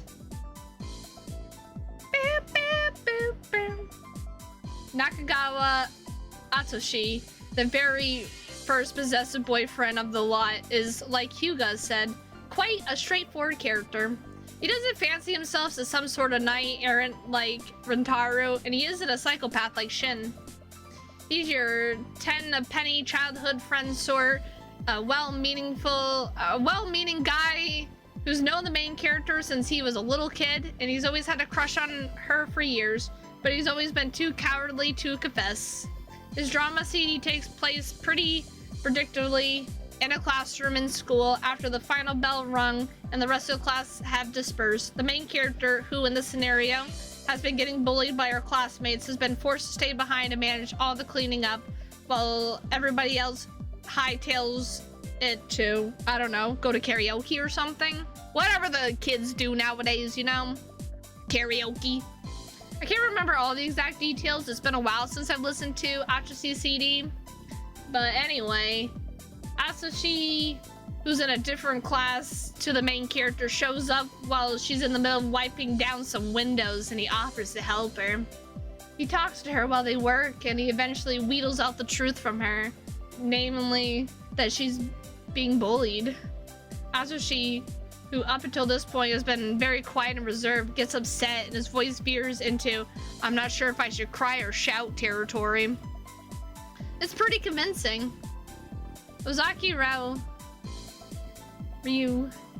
Atsushi's voice actor, tends to voice unassuring cinnamon rolls like Atsushi. His register is fairly soft, but he has a decent amount of range when he's not being typecast as just another nice guy.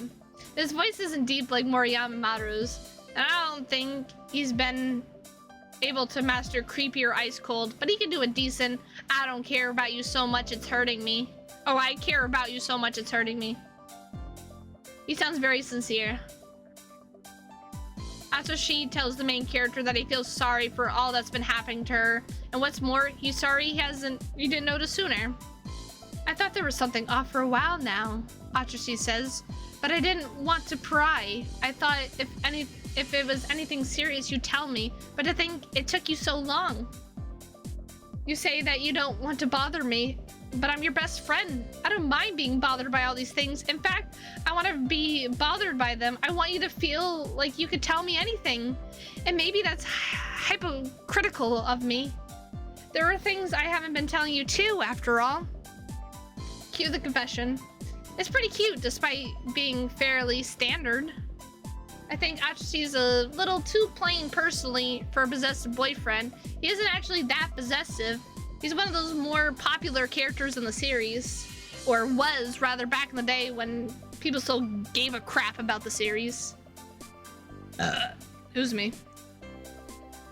He easily has the most merchandise. He even got a figure, which is more than can be said for Shin. He only had a couple official keychains, an acrylic stand, and a wall scroll. I'm losing my voice, guys. Holy shit. I can see Atsushi's appeal in theory. He is an appealing character. He does have an appealing character design with fluffy hair and freckles, and his voice is pretty sweet. But he doesn't really do it for me, you know? I like the dark voices of like, "I'm gonna strangle you if you move an inch. Sit like a good boy." He's not my type. I guess you have a thing for cinnamon rolls then. Maybe I do. I'd rather be the one doing the pushing personally in a relationship than the one being pushed. And Atsushi seems like he'd be fun to bully. The part where he cries in the middle of his confession always makes my heart melt. Ugh. I should have figured you'd be into that. You really are a sadist. Oh, like you're the one to judge. Oh god, guys, he's getting close again! If you think I'm a sadist, that must make you a masochist. Your fondness for that ne'er-do-well shin says it all, my little kitten. I'd like to counter this, but I'm not sure what to say. Maybe I am a masochist. I must be if I find the idea of being trapped in a cage so enticing. There's something about the way Moriyama Maru says, I don't want to hurt you, but if you keep disobeying me, you leave me no choice. All pets have to be house trained, even cute little kittens like yourself. That just makes me want to...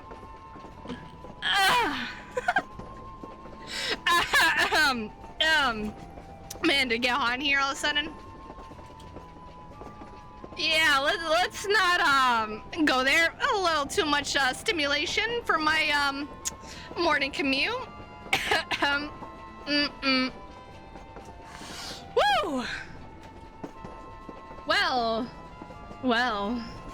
we all like what we like, and our tastes tend to change when we get older. In the beginning, I actually liked Kei and Katsura the best, at least, until I started at my current job. Not the twins? Yeah, the twins. I liked how clingy they both were. But I get enough of people coming to me from work, coming to me for help at work to really appreciate them the way I used to. Having people ask you for advice 24/7 gets pretty old. Oh, now that's interesting. I don't have much of an opinion on Kaya and Katsura other than the fact it's vague impressive that they're both voiced by the same guy, but I'm intrigued to hear about Hyuga's job. I don't think he's mentioned it before. What do you do for a living, if you don't mind me asking? I'm a lawyer, or to be precise, a defense attorney. It's grueling work, and sometimes it's pretty grim. Some of the cases I had to listen to would make your hair curl, but the pay's good, and I like helping out where I can, I suppose. Ah, a defense attorney, is it? I guess that makes sense. I did think that Hugo looked a bit too dressed to be some corporate schlub? Like I am. His suits are all dark and striking. And then there's that fancy looking watch of his. I bet his getup costs more than I make in a whole month, maybe 2 months. How much does a Rolex cost anyway? More than my mortgage. I have no idea. I don't even have a watch. It seems a bit of a waste when your phone's just as good as telling the time. I feel you, man, I feel you. Watches only really exist as status symbols now. It's not the Taisho era anymore. Oh wow, that's kind of cool, I guess. I suppose your job's pretty stressful. It can be, yeah, but it's not so bad lately. You've had a lighter workload than usual? That's part of it, but there's another reason too, why I've been feeling so good. Which is... the cheapest Rolex, I think, like an entry level, is $5,000. Holy shit. Holy fuck. That's a lot of money. That's like, yeah, that would take me like, I don't know, like 3 months or something to get that kind of money. Oh, you know.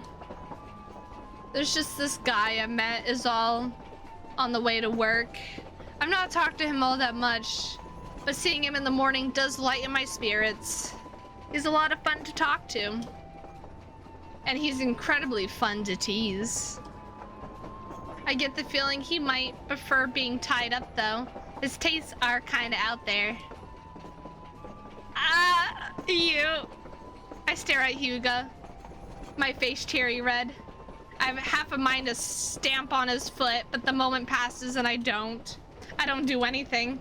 All I can do is stand there, slack-jawed, feeling like a complete and utter idiot. Is this what I get for waxing poetic on my love for fictional psychopaths? Did I bring this on myself? Maybe Hugo thinks he's doing me some sort of favor. Perhaps I should count myself lucky he hasn't promised to murder my family yet. Looks like my stop's coming up, and not a moment too soon. I'll see you later, alright, Hibiki? Maybe you could tell me what you do for work yourself. I'd love to learn more about you. Hugo laughs, then leaves, wending his way through the crowds in a infuriatingly elegant manner. I could never pull that off, not in a million years. The whole time, my stupid heart is pounding. It feels like I've just ran a marathon. I only tend to feel like this after listening to Moriyama Mamoru whispering sweet nothings in my ear, but Hugo, his voice isn't quite on the same par as Mamoru's, but it is pretty appealing. Crab! I thought I hated him when I first met him, but I'm not so sure now. This is really confusing.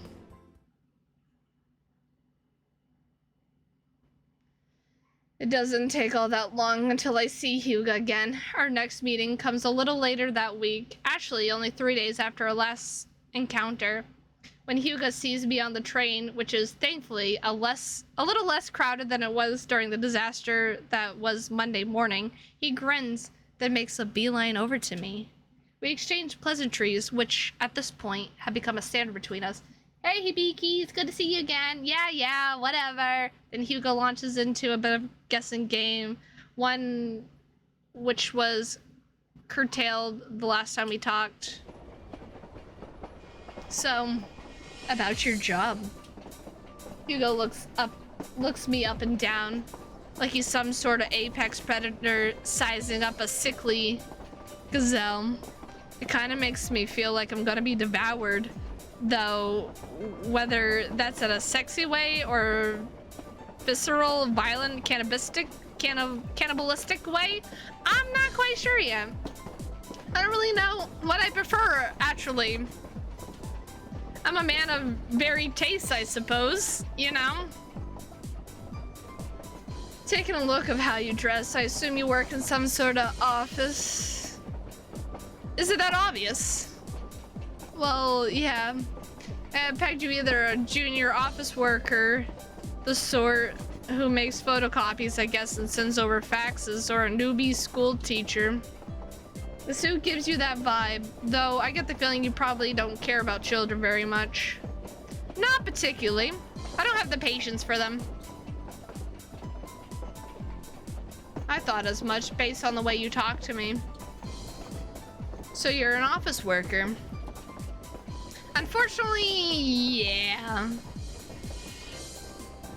And where exactly do you work? What do you do? I work at a travel agency. I don't talk to any actual customers. I'm a PC guy, so I do a bunch of coding on their website, databases and stuff. Databases, huh? Sounds kind of fancy. It's really not. My job's as dull as ditch water. Maybe to you. But I actually don't know that much about tech. I'm more of a pencil and paper guy, you know? I can just about manage my work laptop, but I can't imagine doing all the actual coding. Well,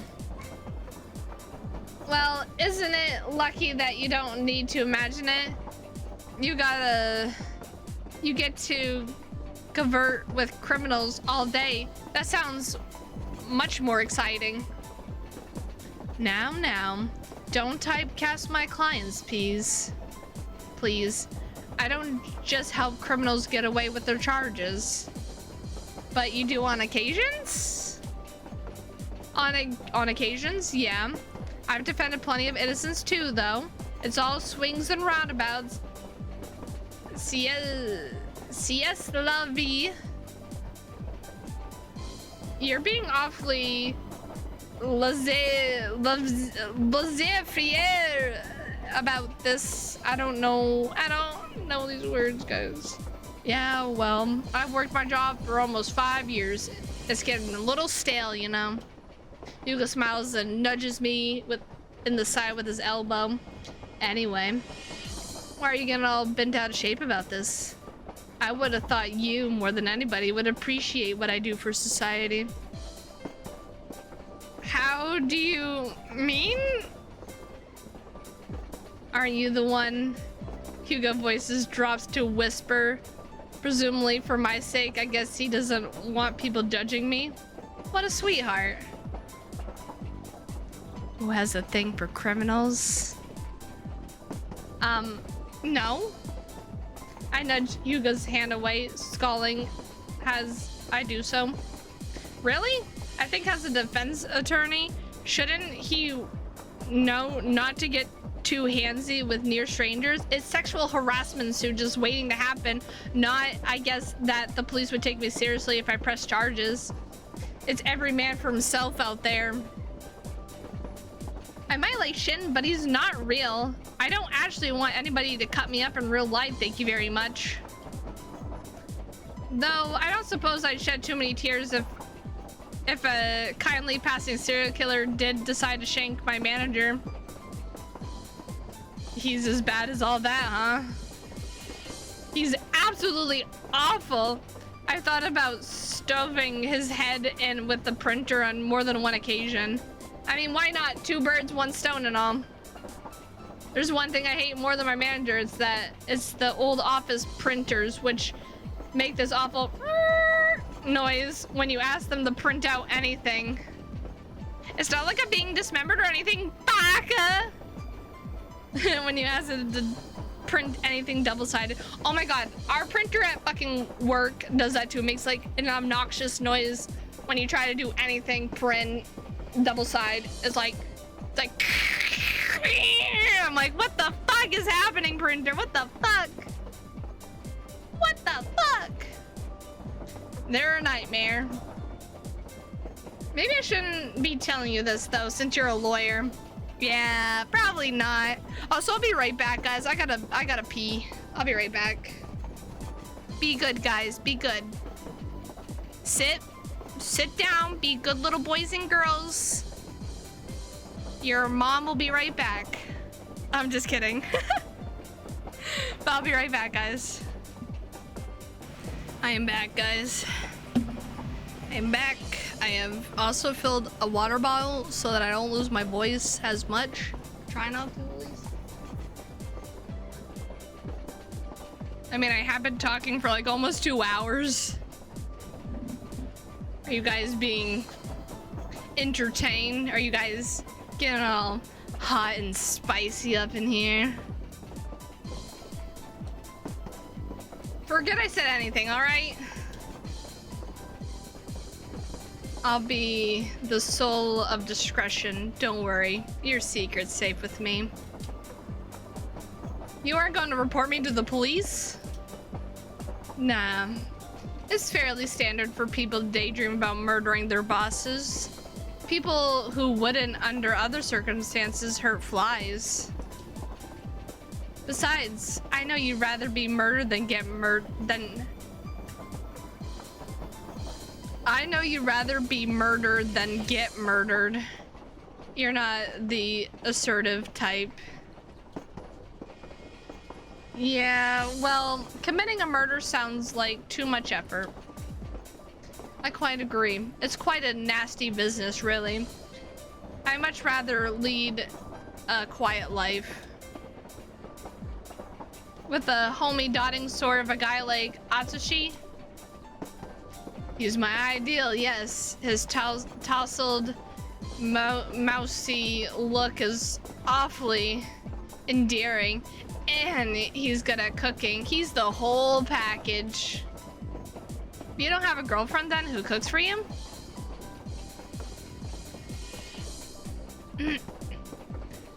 My grandparents would like it if I did. They're constantly nagging me about grandkids, but no. Mrs. Huga has yet to come into the picture. It seems fairly unlikely at this point that she ever will. I can't say I'm overly keen on the idea, despite my grandparents' insistent nagging. Right. Then, does that mean you are, I pause. Gay. That's what I was gonna say.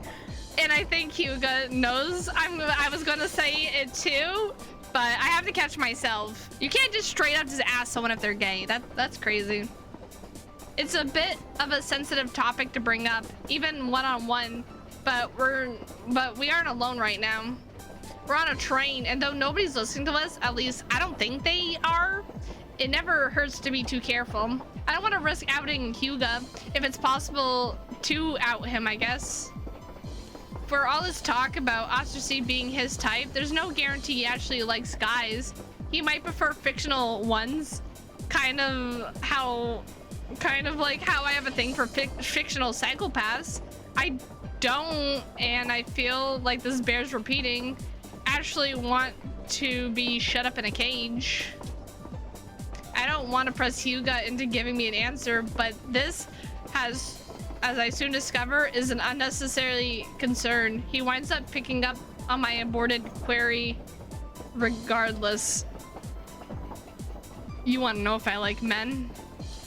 I guess I do, but sorry, isn't that a bit invasive? No, it's fine. It's a fair question given all I've told you already, though it does depend, I suppose, on who's doing the asking. Huh? What a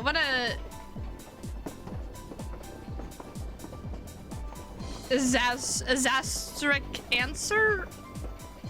Sorry, some of these words I have to guess because I don't know words, guys. What do you mean? Well, if my grandparents were asking me about my sexuality, I'd have no real choice but to tell them that I'm straight. My grandmother would have a heart attack otherwise, and my gramps would probably disown me. They're still stuck in the 1950s, you see. My grandmother still thinks women who wear skirts high than their knees are practically prostitutes. If you were one of my colleagues, meanwhile, well, the less they know about my personal life, the better.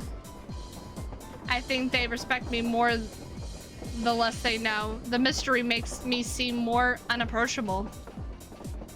Right, I get it. These are some things I don't want other people... There are some things I don't want other people to know, but if I'm the one asking, he's gonna be like, I'm gay. Straight up gay. If it's you, then... Ah! Why you gotta get close to me like that, man? He leans in, his voice dropping to a whisper, then says...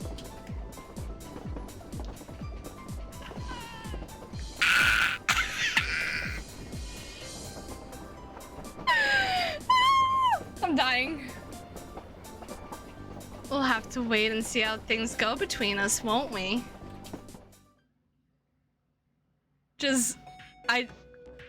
I'm sent. I'm sent into another nether dimension, Huga's parting words to me during our last visit proved to be unsettling, prophetic, in that I do have to wait until I see him again. I have to wait an awful lot, in fact. Whole weeks pass between our interactions which, despite being spaced out, are always fairly immensible.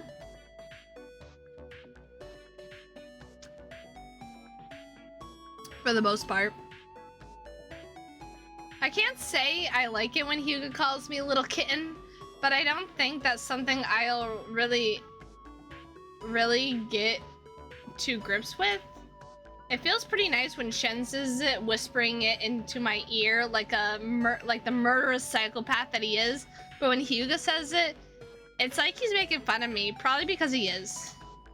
Our whole relationship, if that's what you would call it, seems to be based for the most part around Hyuga teasing me and me getting huffy and him saying, "Don't sweat it," and then me saying, "I'm not," even though I am, and he knows I am, and definitely know I am, etc., etc.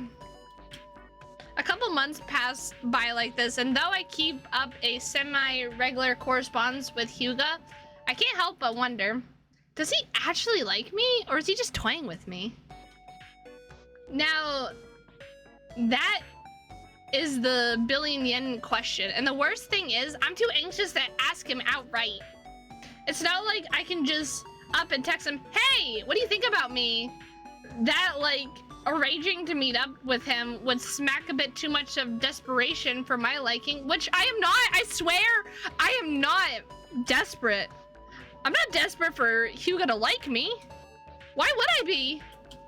It's not like we're gonna be good, it's not like we're good friends. He's just an acquaintance, really. We hardly know one another. But for some maddening, infuriating reason, whenever he leaves me, I always find myself wanting more. Forget Hyuga toying with me. I feel like my head's toying with itself. I'm thinking about this way too much. If Hyuga knew about this, he'd probably laugh at me, which is precisely why I don't tell him about any of this. I don't mind it when he laughs at me, but I think I would mind very much, in fact, if he started to laugh at me. He can laugh with me, not at me. Ooh, it's raining! Ooh, wait, rain? It's always nice when, you know, you're in a wet scenario. This frickin' sucks. Today has sucked, actually, ever since I woke up. I managed to sleep through my alarm, so I only had 15 minutes to bolt down my breakfast and get dressed for work. I had to tear through my food so quickly I choked on a mouthful of miso soup. And then when I was brushing my teeth, I spilled toothpaste down my front. Then I had to change into another shirt after that debacle, which was a huge pain in the ass since I was so low on time already, which meant, of course, that I was later than usual getting to the station and later than usual showing up for work. I was only, to my credit, 10 minutes late into the office, which I don't think was too terrible, but my manager disagreed. He pulled me over to one side and gave me this lengthy lecture on my conduct and how it wasn't just good enough and how I needed to pull myself together stat before I let the whole team down. Personally, I thought he was being a bit OTT.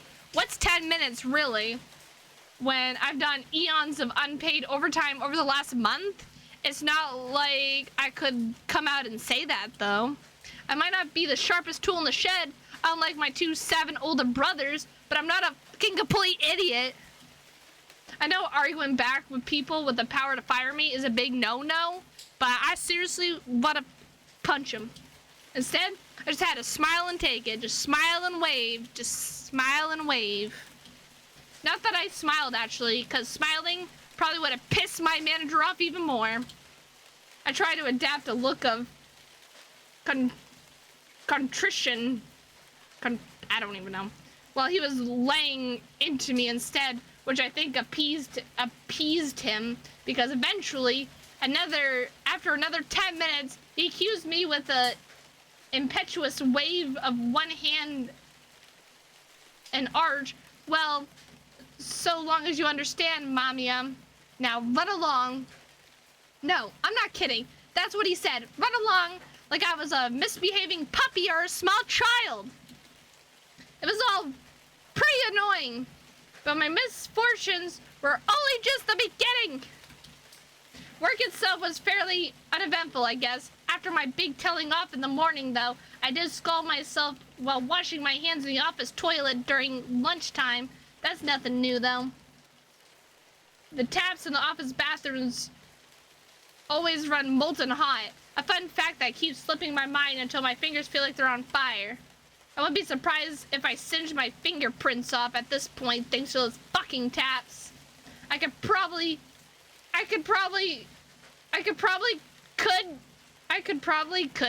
that doesn't sound right.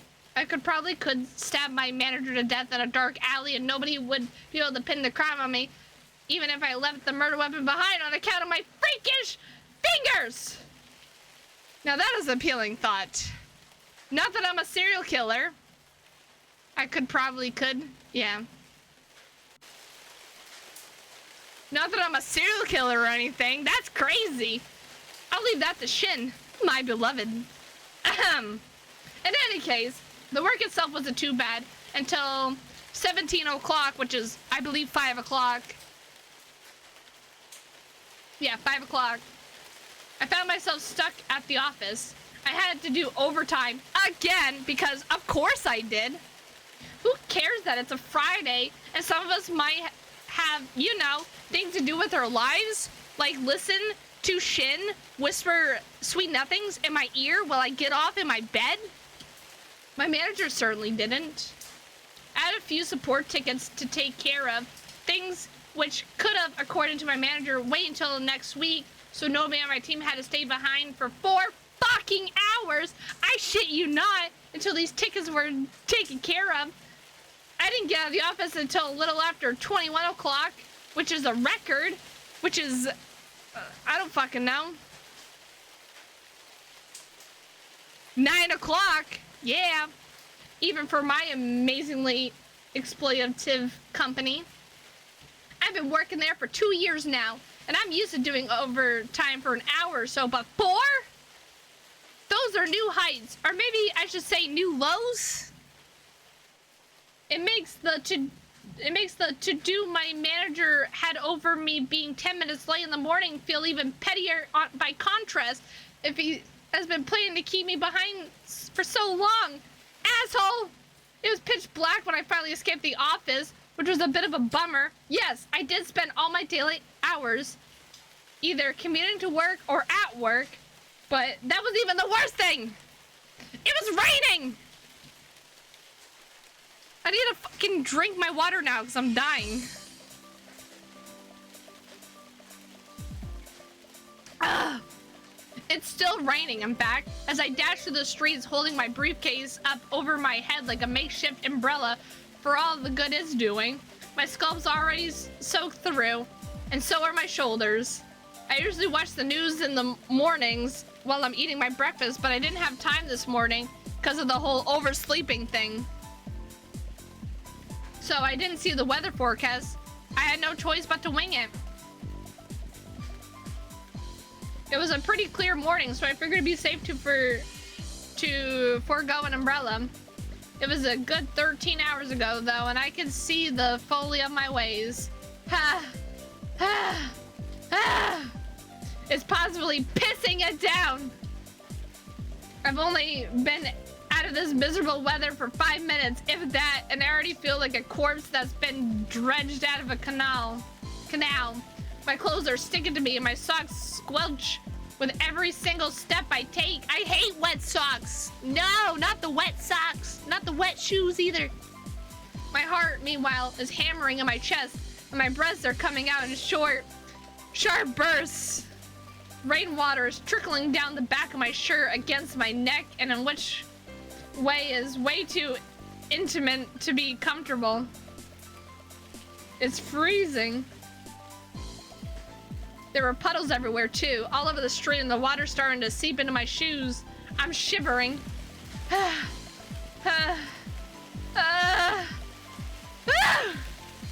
Jeez, I'm not gonna catch a cold, am I? That'd just be my luck. I just can't catch a break. Why is my life so unfair? Ooh, I see. Guys, I see a little nipple right there. I see a little nippy right there. See-through shirt.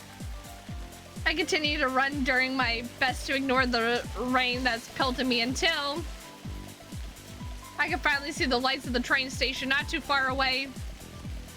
Little jelly bean. I made a mad dash to the station. Not like I wasn't dashing already, and head for the turnstiles by the front of the building. Fortunately, since it's so late, there aren't that many people around. I don't have to queue for the turnstiles, and I'm able to scan my car without a fuss beyond the shaking of my fingers, I mean.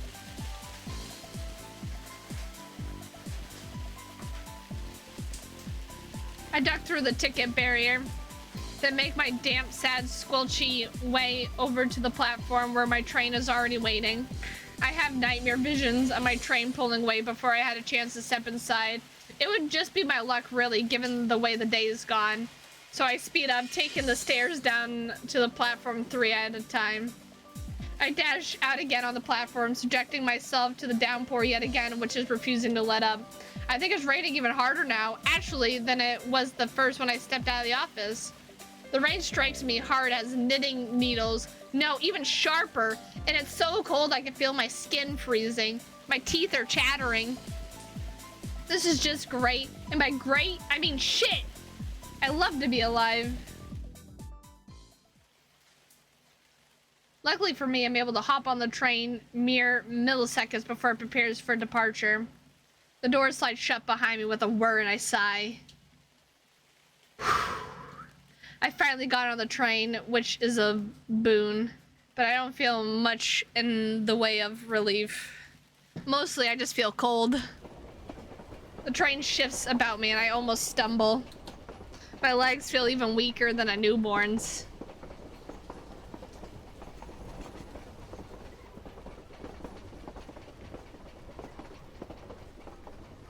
There are plenty of free seats on account of how late it is, but I don't feel like sitting down. I'm so wet. I don't know why I stopped like that. I'm so wet. I just get upholstery damp. I just get the upholstery damp, which will create more work for the cleaning staff later down the line. I'm creating enough extra work for them as it is already, given I've gotten puddles all over the floor, but I don't need to make things worse. I, unlike my manager, am considerate. I'm trying to be considerate at least, but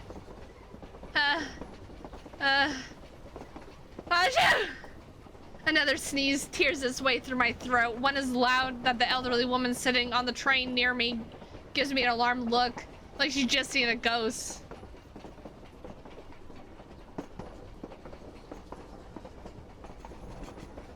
Bless you, soon, protag. I'm not being a public disturbance, am I? I don't want to make a scene, really, I don't. But I can't help being wet. Yeah, guys, I can't help being wet when I'm, you know, with you guys. If only I thought to bring my umbrella to keep some of this wetness away. I'm still busy bemoaning my luck or lack thereof when the train comes to a halt at the next station. The doors open and the old lady who was sitting a few seats down from me rises, then shuffles off, though not without giving me a dirty look.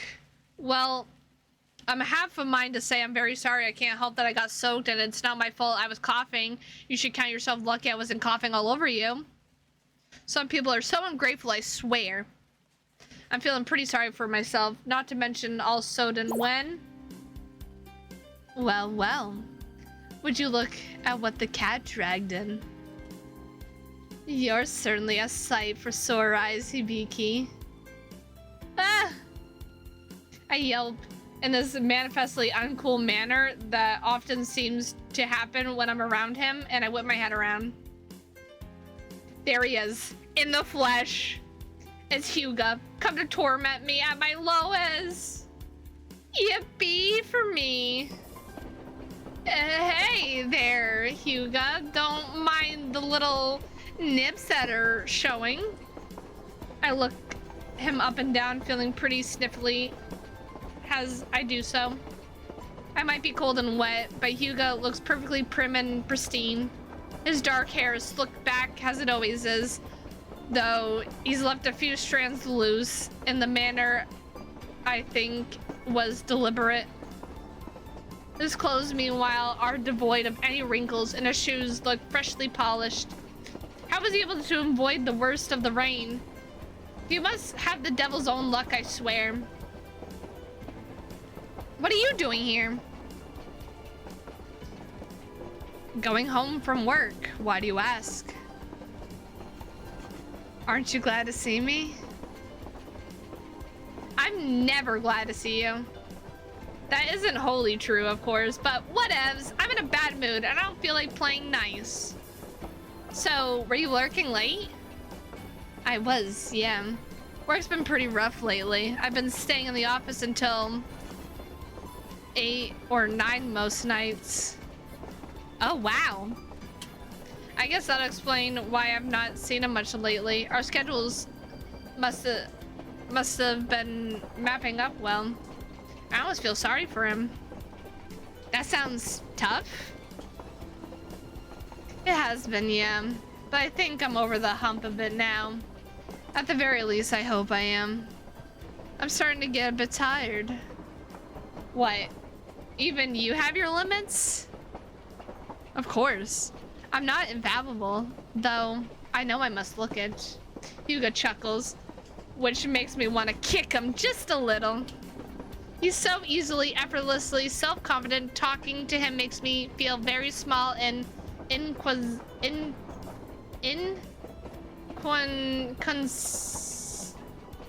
consensual indeed.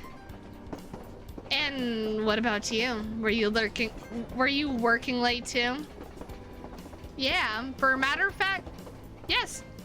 Oh my god, guys, I'm having a fucking stroke. Give me a sec. Let me reset my brain. Just brain.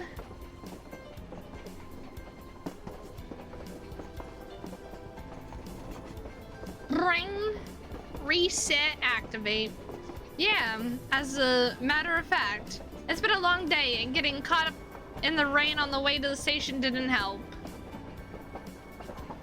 It really is coming down hard, isn't it? Hasn't rained like this in months. Tell me about it.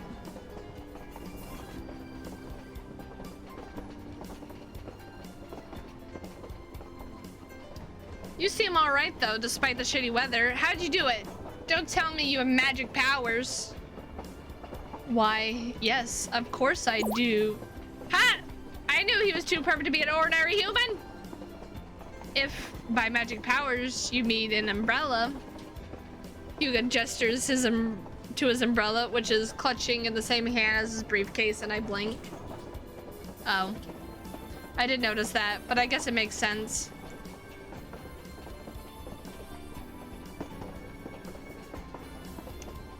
Hugo might be elegant, yeah, for a guy that tall, but I doubt even he can puree to avoid the following raindrops.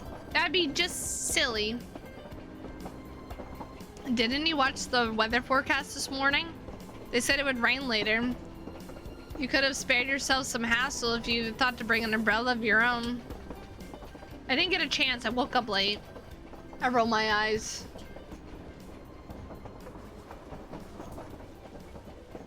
You don't need to fuss about me, you know? I didn't ask you to. I know. My apologies. I'm just trying to look after you. I'm just trying to look after you. My god. My person's fucking tsundere.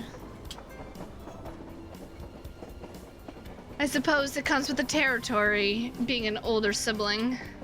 Maybe it does, but I'm not your sibling, thank goodness. Do you hate the idea of being related to me that much then?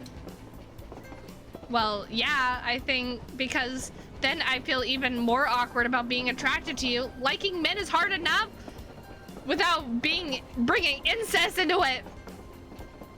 Okay, he just admitted about being attracted to him, so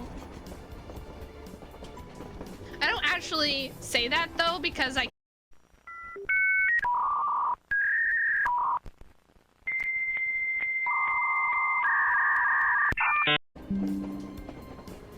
my back. Hello? What did you guys miss? What did you guys miss, guys? the tsundere powers. They're trying to shut me down, guys. They're trying to shut me down. They're trying to take me away. They don't like psychopaths like me.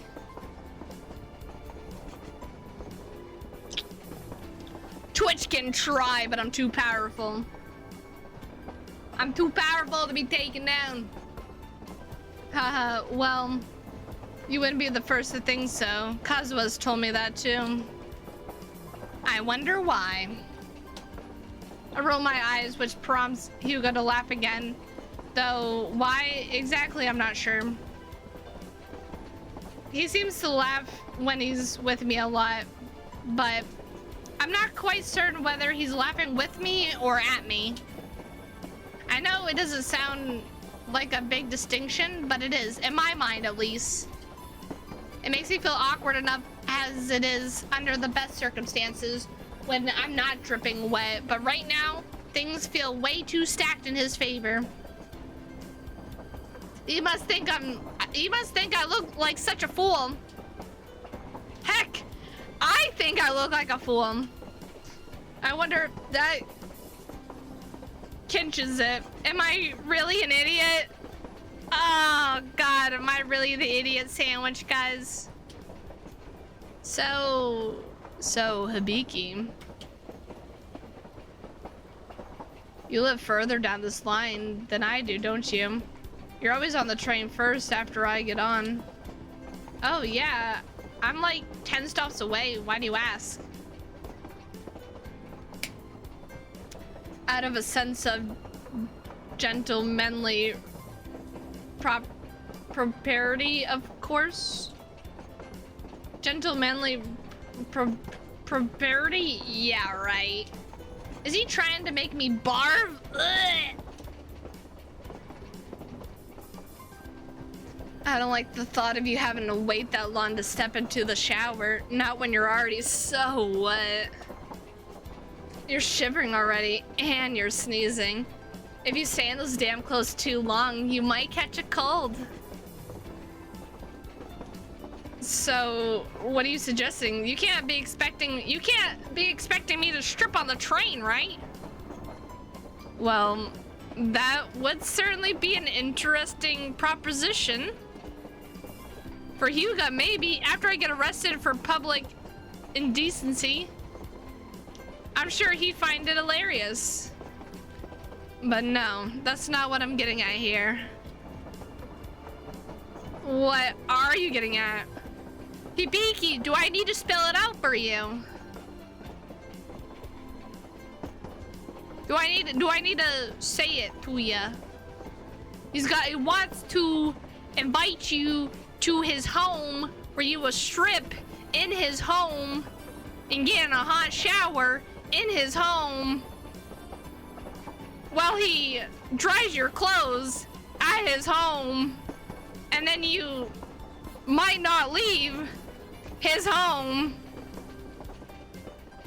Not the same way, at least. You guys know what I'm getting at. You know, guy, what I'm getting at. You guys have seen enough hentai and everything to know where this is going.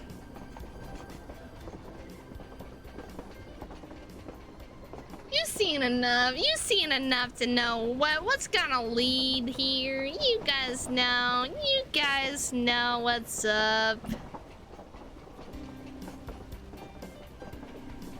My place is only 4 stops away, and my apartment's pretty close to the station. Do you want to come with?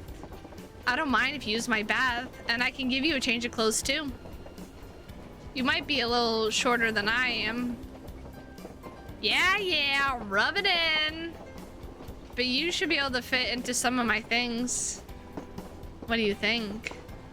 Well, the first thing I'm thinking of, if I'm being wholly honest, is he trying to proposition me?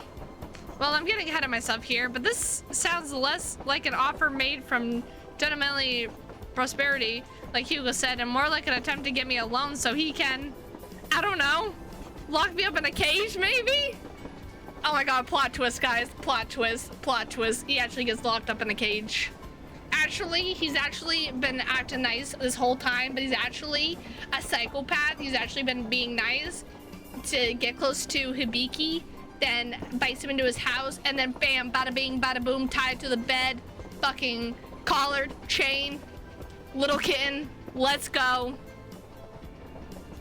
Never leave my side, or else I will set the world on fire. That's my prediction, guys. It's probably wrong because, you know, my mind's somewhere else, but Hibiki's also thinking the same thing, so we have the same brain wave going, you know? We got the same thing going on in our heads.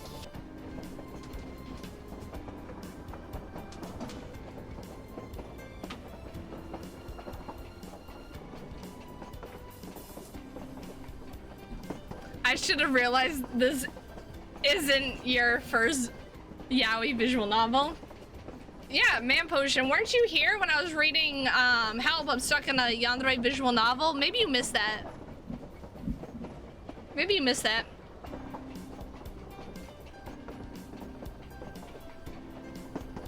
Does Hyuga have any cages in his apartment? Maybe I should ask. No! Don't ask him! You fucking dumbass, don't ask it.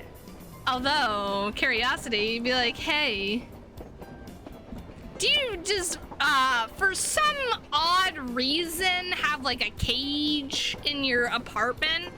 Just out of curiosity, nothing about it. I just want to know. I just, you know, when I meet people, that's one of like the few questions I ask people is, you know, like, what's your favorite color? You know, what's your favorite animal? Do you have cages in your house?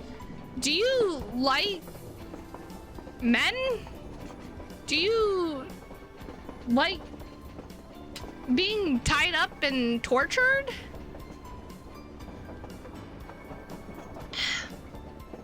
What's your childhood friend's name? Where are you from? How old are you? If I was alone with you, would you fuck me up? Those are the type of questions, you know, you ask when you first meet someone. The easy questions, you know? Maybe I should ask. You're not going all Kiyosaki Shin on me, are you? I don't know. That depends on what sort of crypto do you trade? Also, are you into puppy play?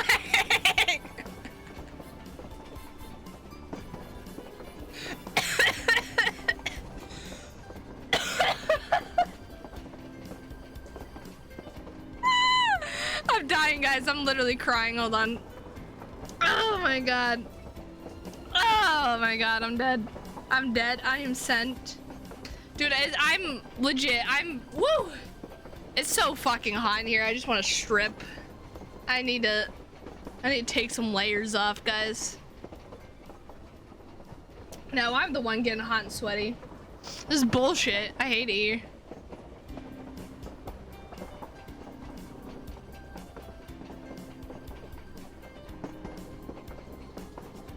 Oh, I need like the AC pointing on me more. Cool me down. Cool me, please. Down, girl, down. Squirt me with a water bottle. Like, bad, Pierre, bad.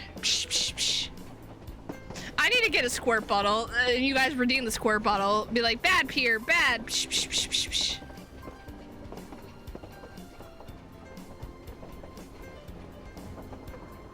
Down, girl, down!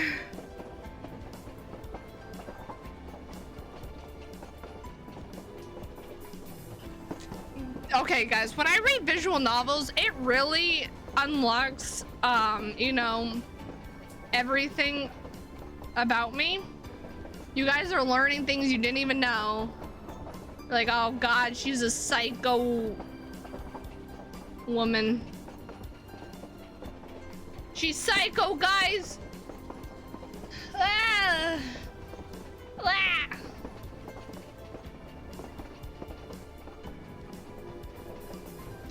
What if as a prank, I changed the... Oh my god, guys, my hands are wet. Get it off me! Get the water orb off. I don't want to be forever wet. Get out of here. Get out of here. Get out of here. Okay, I won't look at the water thingy, water blob. I won't look at it. What was I saying? As a prank, what if I changed the watercolor to like a white so it looked like you know, and then you know, splash time, all right, wink wonk. All right, guys, I can already hear the FBI knocking at the door right now. I can already hear the FBI. FBI, open up! What the fuck is this orb? Get it away! Get the blurb out of here. Get the blurb. I'll change outfits. There we go. God damn. On whether you want me to go all Kiyosaki shit on you. We could try it out if you'd really like, but I thought you didn't care for blood, and I think I'd prefer a nice night in, you know? Maybe we can watch a movie. What movie? I don't know. I'll let you pick your treat. Why do you want to treat me? I think it'd be a nice thing to do. You've been kind enough to indulge my idle chatter these last few months, so I figured I might as well look out for you. It'd be rotten of me if I left you like this, all cold and damp and wet. My poor waterlogged little kitten.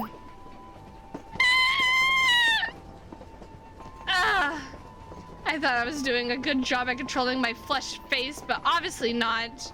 The mere mention of that pet name is enough to make me turn beet red. If I had any questions before, they have long since been expunged. He is propositioning me. He's interested in me, or at least I think he is. Oh my god, guys, this is it.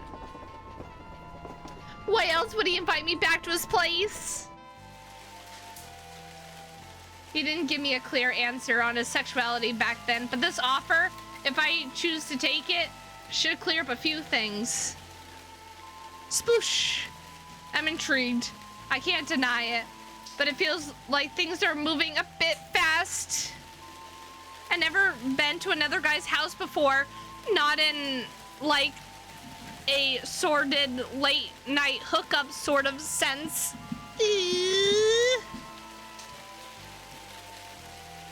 I've been to other guys' houses before, of course, back when I was in school. I've never been the most sociable of guys, but I did have some friends, but it wasn't quite like this. They've never made me feel like this. I'm woefully inexperienced when it comes to romance. Maybe that's why Moriyama Mamoru's voice gets me so much. Gets to me so much. I don't have any actual experience when it comes to dating other guys, so I don't know how to properly regulate my heartbeat when it comes to when I have somebody like Moriyama Mamoru whispering sultry promises into my ear. I don't know how to properly regulate my heartbeat right now either.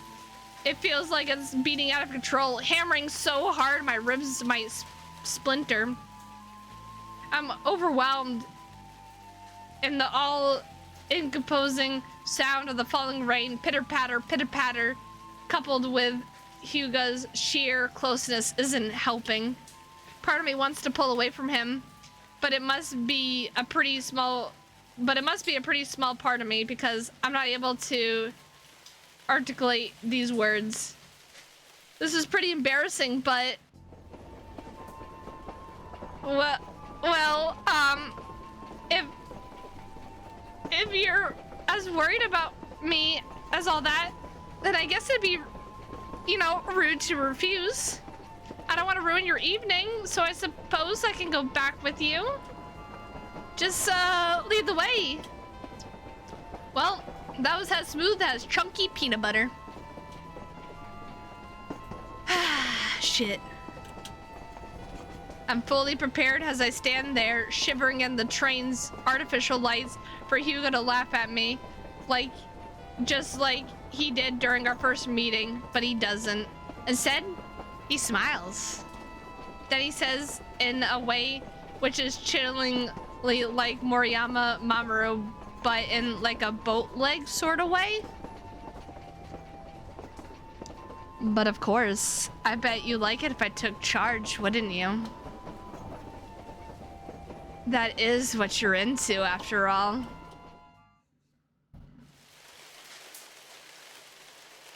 Ah, they're so cute. They're so cute. Oh, my little babies. They're so cute. Cute, cute, cute.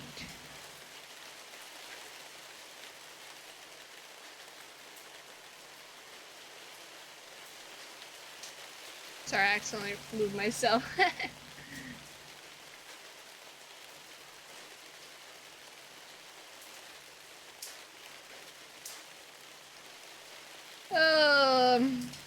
You don't need to do this for me, you know? Do what? You know, the whole umbrella thing. I glance upwards at the canopy of Hugo's sleek black umbrella, which is currently shielding the top of my head from the worst of the rain, to punctuate my point. His umbrella's pretty fancy. As far as umbrellas go, it's definitely not a cheap 100 yen find at a convenience store, but it's not that big. It can fit all of me beneath it, just about, but it's not quite enough room for Hugo himself, though he's cozied up to me in this way that's kinda sorta intimate. He's getting wet. I can see an unseemly damp spot beginning to form on his right shoulder, a damp spot which keeps getting bigger as we beat our ways through the streets. It's making me feel kind of guilty, actually. What you're doing's nice and all, but I think it's a case of too little too late. I'm soaked through already, so you don't need to bother giving me your umbrella. It's a waste. Just stand under it yourself, why don't you? Oh. Hugo smiles. He seems to do that a lot when he's around me. Don't you like sharing an umbrella with me, Biki? I hope the close proximity is not making you feel uncomfortable. No, that's not the issue. Irritatingly enough. I'm more worried about your suit. Isn't it expensive? I don't want it to get ruined. Oh, that. Hugo continues to smile, as though he's only just been made aware of the damp spot spreading on his shoulder, which is, of course, total BS. He might have noticed it already. Nobody's that unobservant. Not unless he wants to claim that he got too distracted by my eyes. By my eyes, the rest of the world ceased to exist. If he spouted a weak-ass line like that, though, I might have to hit him. It'd be one thing to hear Moriyama Mamoru say something like that, but he has the sort of voice that can turn any line, no matter how corny, into spun gold. Hugo's voice isn't quite at that level. It is nice, though. I have to give him that. It's fine. It's fine. Don't worry about me. You're the one who's shivering. Well, it's not like I really care. I just don't want to be a burden, I mean. I step in a puddle as I speak, and cold water splashes everywhere. Some of it spatters my calf, and I curse. Shit! I've not been paying attention to where I'm going. I'm too focused, I guess, on the damp spot on Hugo's right shoulder, not to mention Hugo's left shoulder, which is getting all buddy-buddy with mine under the umbrella. The bottom of Hugo's trousers, meanwhile, are also thanks to yours truly. I'm such a klutz. I'm sorry. I'm making a mess of things. It's alright. It's dark, and it's raining pretty hard. I'm not gonna blame you for stepping into a stray puddle or two. But I've ruined your trousers! It'll be fine. It's just a bit of water. It'll come out in the wash. Besides, I have other trousers and other jackets too. It's not the end of the world. Man, he sounds so calm. It's like he's woolly in his element. Which, given the continued pitter-patter of water against the umbrella, would be water, I guess, or maybe ice, if you factor how cold it is. Whatever. I sigh. And when I do, the back of my throat starts to tickle. My nostrils constrict, and then I sneeze. Bless you. Are you alright? I don't know. I hope so. I just can't stop. Wow. I'm such a catch. Sneezing. I think I might have really caused something. I don't want to give you my germs. Though seems like a pretty shitty way to repay you for your kindness. You're being nice and I'm getting mucus everywhere. It's kind of nasty. I don't think you're nasty. Even when my nose is running? Well, that isn't the most appealing thing I've ever seen, but I'm not gonna judge you for it. We're all only human. You're so perfect. I sometimes wonder about that. Oh, I'm far from perfect. I've heard it said I could be rather incorrigible. When it comes to your stupid nicknames, yeah, and your weird insistence that I come back to your house.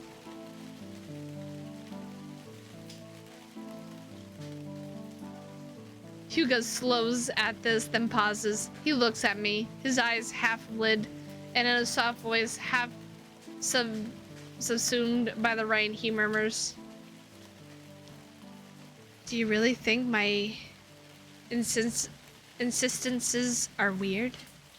Huh? Now, is it my imagination, or does he sound a little upset about that? I hope I've not touched a nerve." Well, I don't think it's weird exactly, but I don't really get why you're being so nice to me. I kind of feel like I don't deserve it, you know? And why wouldn't you deserve my attention? Well, you know. No, I don't know.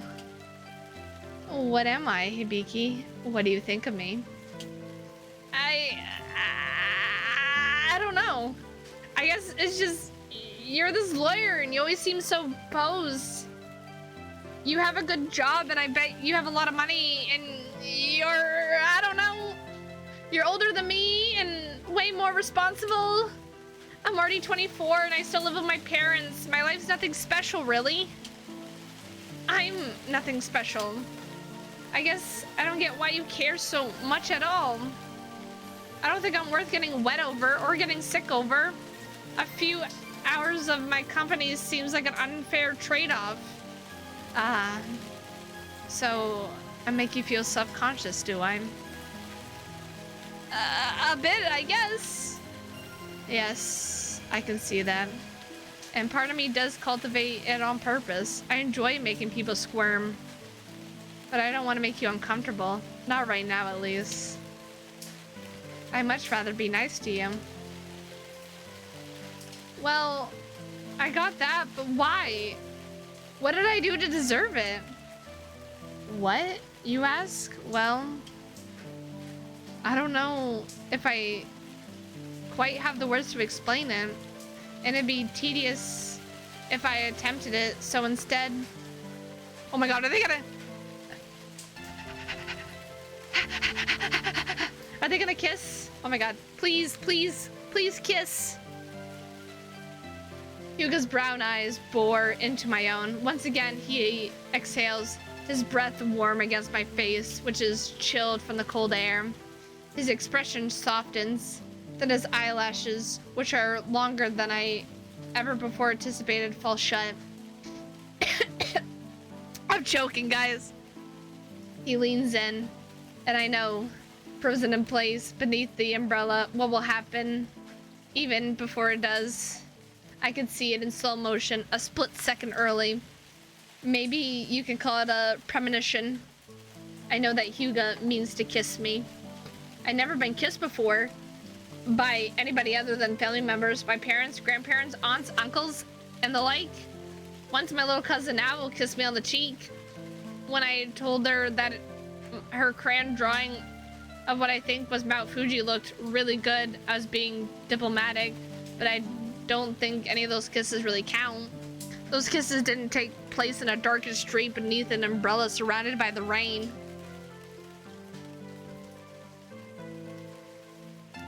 The irregular sound of water striking the pavement thrums inside my earlobes.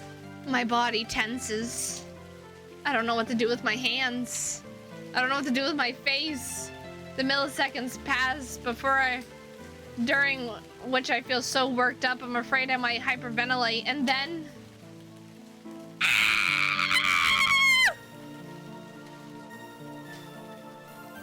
It happens.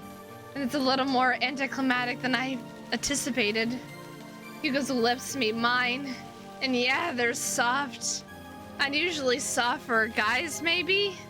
I'm not too sure about that, though. But it's not like an earth-shattering event. Time doesn't stand still.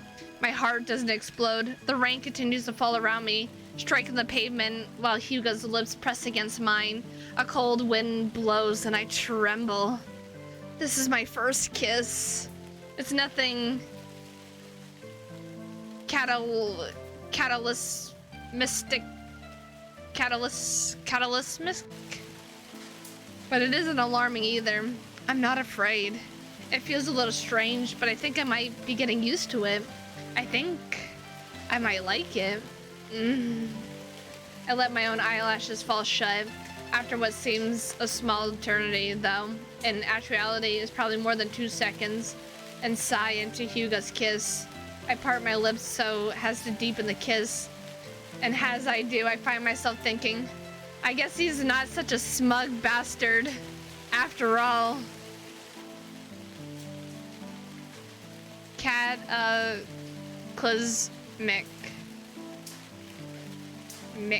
Mike. Hey Abby, how are you? How you doing? He's being surprisingly bearable right now. And maybe that's because he can't talk. Time continues to pass. I don't know how much. Change outfits? Okay. We'll go with 8. Go orange. Actually, I feel like you guys seen this dress before. We'll go kimono.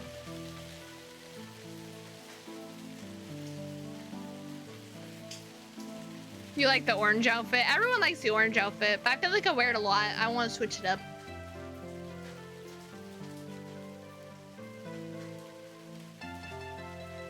I don't know how much until Hugo at long last draws away. His eyes are half lidded with infection, maybe? But there's a smile playing about his lips, which for once doesn't make me want to punch him. It's this unusual abashed smile which makes him look less like the cool, composed defense attorney he is, and more like a young boy. He looks thrown. Have I thrown him? I wasn't the one who initiated the kiss, though. If he's embarrassed by this, he only has himself to blame.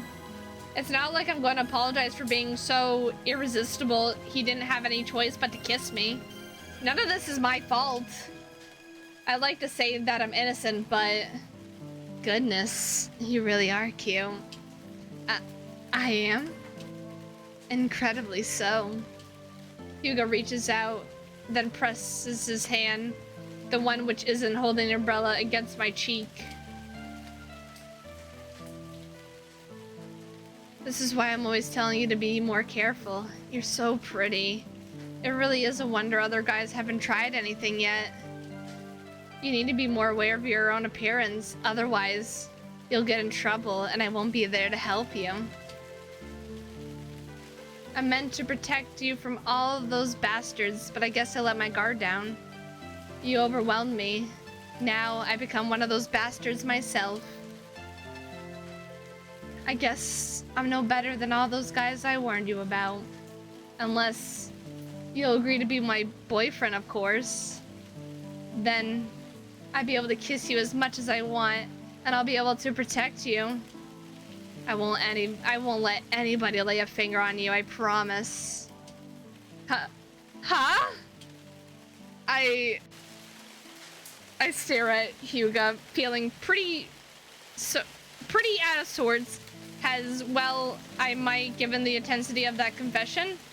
I'm reeling here, all red-faced, feeling even more off-kilter than I did after the kiss until...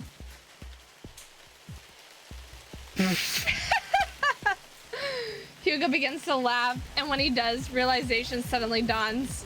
I thought those lines sounded familiar, and now I finally placed them. Those words might have come from Hugo's mouth, but he's not the one who devised them. Those lines instead come straight from... That's Rentaru! That's exactly what he says after he kisses the heroine. You just stole a bunch of his lines, didn't you? So you recognize that. I'm impressed. Of course I recognized it. In fact, now that I think about it, this whole stupid scenario is from Rentaru's drama CD. He also winds up walking the heroine home in the dark while it's raining. They share an umbrella. Then she says she's worried she'll give him her cold, and he says, if I cared about catching your germs, I wouldn't do this. That's right. This is all Rentaru down to the smallest details. And you should know how I feel about him. Are you trying to make fun of me? No, no, no. That was never my intention, Hibiki. Then what was your intention, huh? Well, I really do like you, and that isn't a lie. I'll believe it when I see it. But the opportunity presented itself, and I just couldn't resist. You know I like goading people, and I've always wanted to try those lines on somebody. I just thought it'd be funny. Really, though. Hugo splutters. You should have seen the look on your face. Yeah, I'm sure it was funny. Ha ha ha! It's all laugh at Viviki. Jeez, I can't believe I had to fall for you of all people. Then you really do like me? Well, yeah, I would have agreed to go back to your place if I didn't, and I definitely would have let you kiss me. I don't agree to go out with every strange man that propositions me, thank you very much. I never imagined that you would. You're so prickly. Yes, well, you bring it out of me. You and Rentaru. I pull a face. If you had to rattle off any lines from possessive boyfriends, could you have gone with some of Shin's? I actually like him. I know you like him, but has most of Shin's lines revolve around threatening to murder the heroine's family, her friends, and her pets if she doesn't agree to his every wish and whim? I thought it might have gone down very well. Might have not gone down very well. I don't want to come across like a escape psych patient, you know? So you'd rather come across as a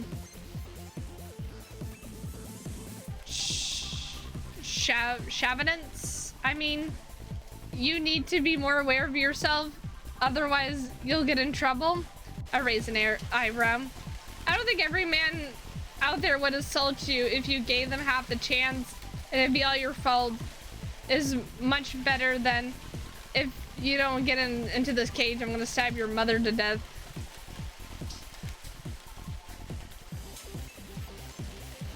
I think I like the second one better. If you don't get in this cage right now, I'm gonna stab your mother to death.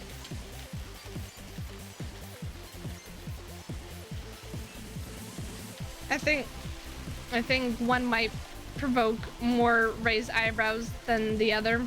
Yuga grins. But I forgot who I'm dealing with. You don't seem to mind awful men so long as they sufficiently have sufficiently sad backstories. Shin's just misunderstood. You shouldn't be so judgmental. All right then. Maybe I will try a few Shin's lines on you next. Bro, they've been in the rain for like a solid 15 minutes. Yeah, I know. Provided we keep things within the realm of pure fantasy. Would you like that? Your voice isn't as deep as Moriyama's, so I'm not sure it'd really work, but I look at Hyuga's dark eyes, which are glittering, and his right shoulder, which is still all spattered with rain. And though I probably should be mad at him for spoiling my first proper kiss with a bunch of Rentaro's incredibly cringy lines, I can't keep it up. It's hard to be mad at him when he smiles, when his smile is so infectious. He might have sucked the seriousness out of the whole affair, but maybe that's for the best. I think I have a tendency to take things too seriously. Maybe I should learn to laugh at myself more. I should be a bit more like Hyuga. Jeez. I didn't realize you were such a dork. Well, of course I'm a dork.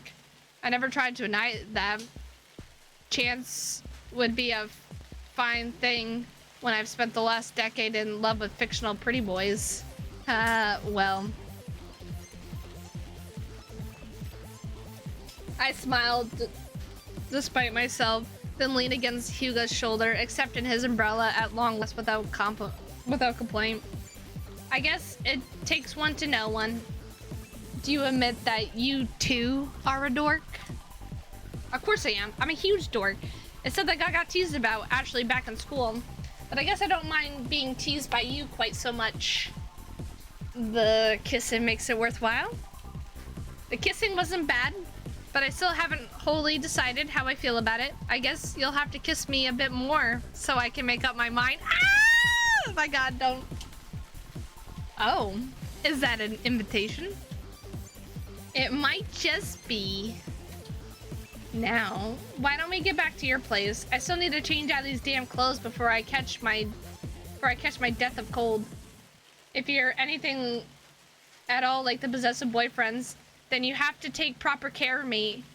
Otherwise, I feel pretty shortchanged.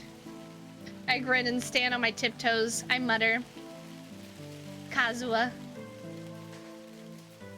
Then quick as a flash, I lean in and press a kiss against his cheek. I called him by his name. No! No, that's the end! No! No! No! No! No! No! No! No! No! No! No! No! No, you can't do this to me. You can't do this to me. Extras. Emmy. No! No! No! No, I need more! No! No! No! No! No! No, there has to be more. There has to be more. There has to be more, please! Fuck me. Fuck! Ah! Oh!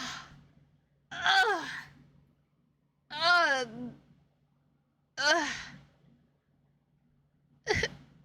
Is it wrong to torture me with this visual novel to end it like that? No! Where's the sequel? Where's the sequel? I need it. Ugh. You can't do this to me. You can't do this to me. You can't just build me up. Put me up here. And then just drop me like that. Just... you build me up just to disappoint me. Guys. I hate it here. I hate it here. I need more.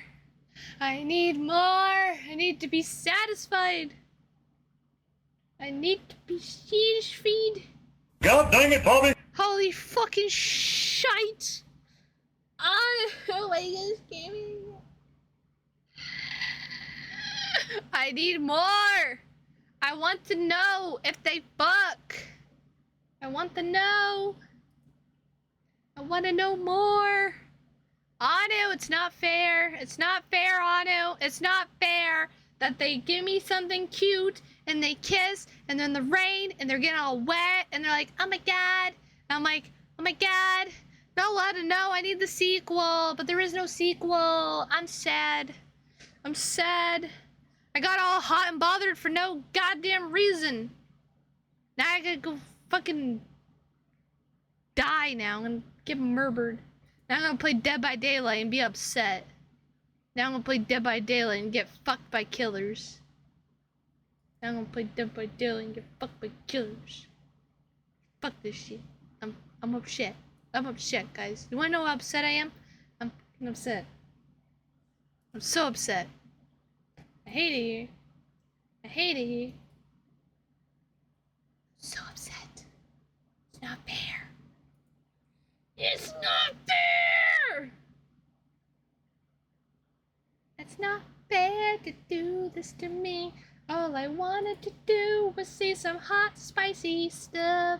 But all you did was give me a see-through shirt to see a nippy and a cute little kiss, but it wasn't enough. Because I'm an animal and I need it more. I need it, need it, need it. I need it more. I need it, I need it, I need it, yeah. Need it, I need it, I need it, yeah, yeah. I'm upset, guys. Oh my god. Oh, poopy boopa. There's not even any followers for this. I'm pretty sure, I don't even know if it said visual novel in this category for this game, but now it does because I think I'm like the only one that's played it. There's only 2 viewers, which is you guys playing this game. I'm the first in society to play this game. Probably not, but probably was the most entertaining reading it. At the very least, probably. Hopefully. Dude, I'm starving. I'm starving for some romance, you know? I'm starving for those cute kisses that yandere boy, the tie me up and torture me, throw me in a cage, put a collar on me, call me your dirty little fox, smash my face into the ground, call me, I'm yours, make me beg for more, make me beg on my knees for you.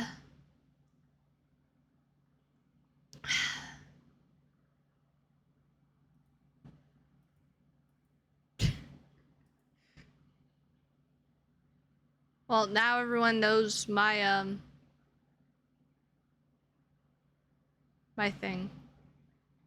Guys, this is a judgment-free zone. You guys can't judge me for my taste, and I won't judge you for yours.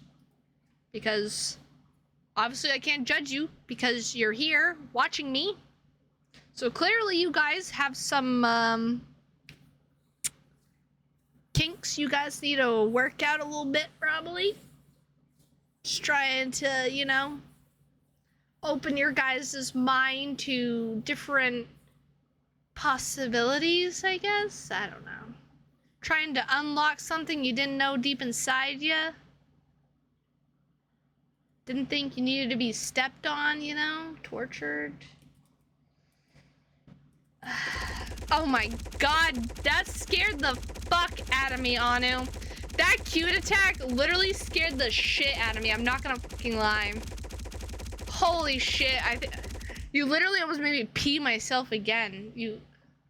Anu, my tail is now my dick. What the fuck? Somebody throw a ball at me. I have a tail dick now. I'm gonna yeet myself. This should hopefully fix me. I'm hoping. There.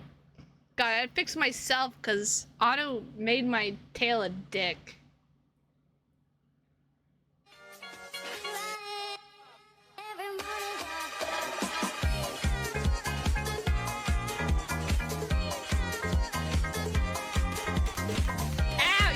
bitches.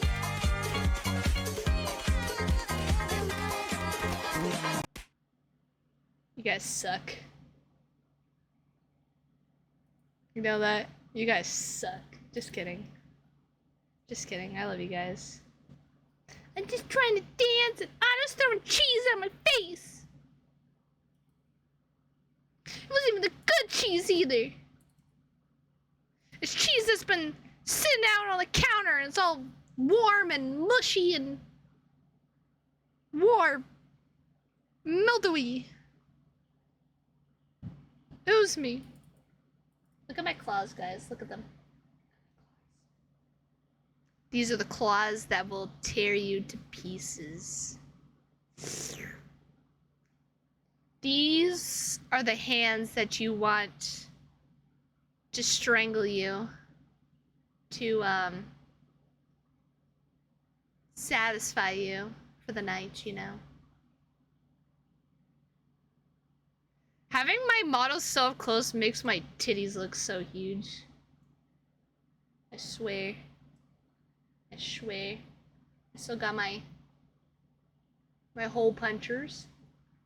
Ah.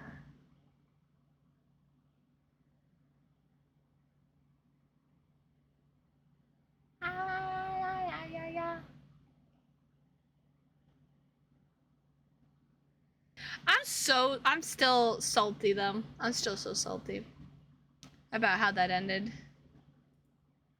Like, ugh. Why you gotta do this to me? Thank you for the head pats. I need it. I need it. Man potion, I need it. Why did I have to do that? Why did I have to do that to me? I have to be so mean.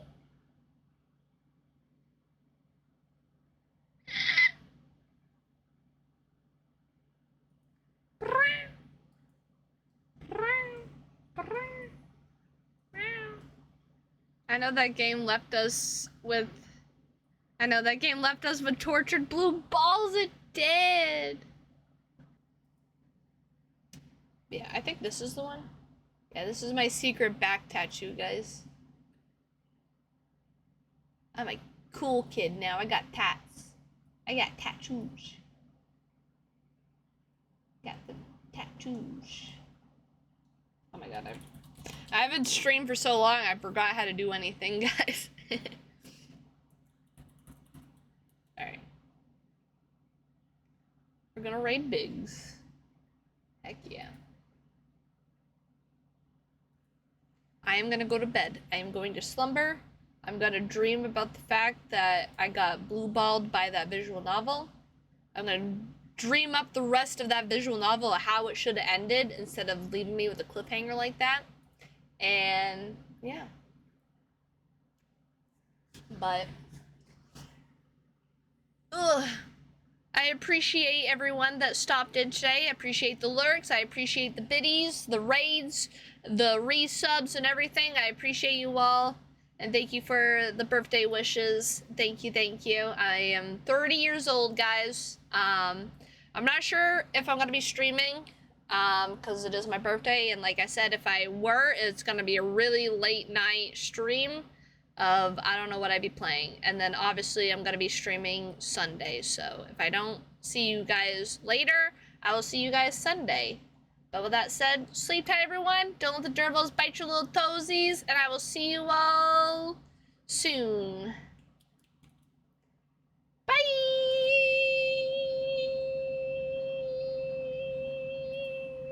Have a good night!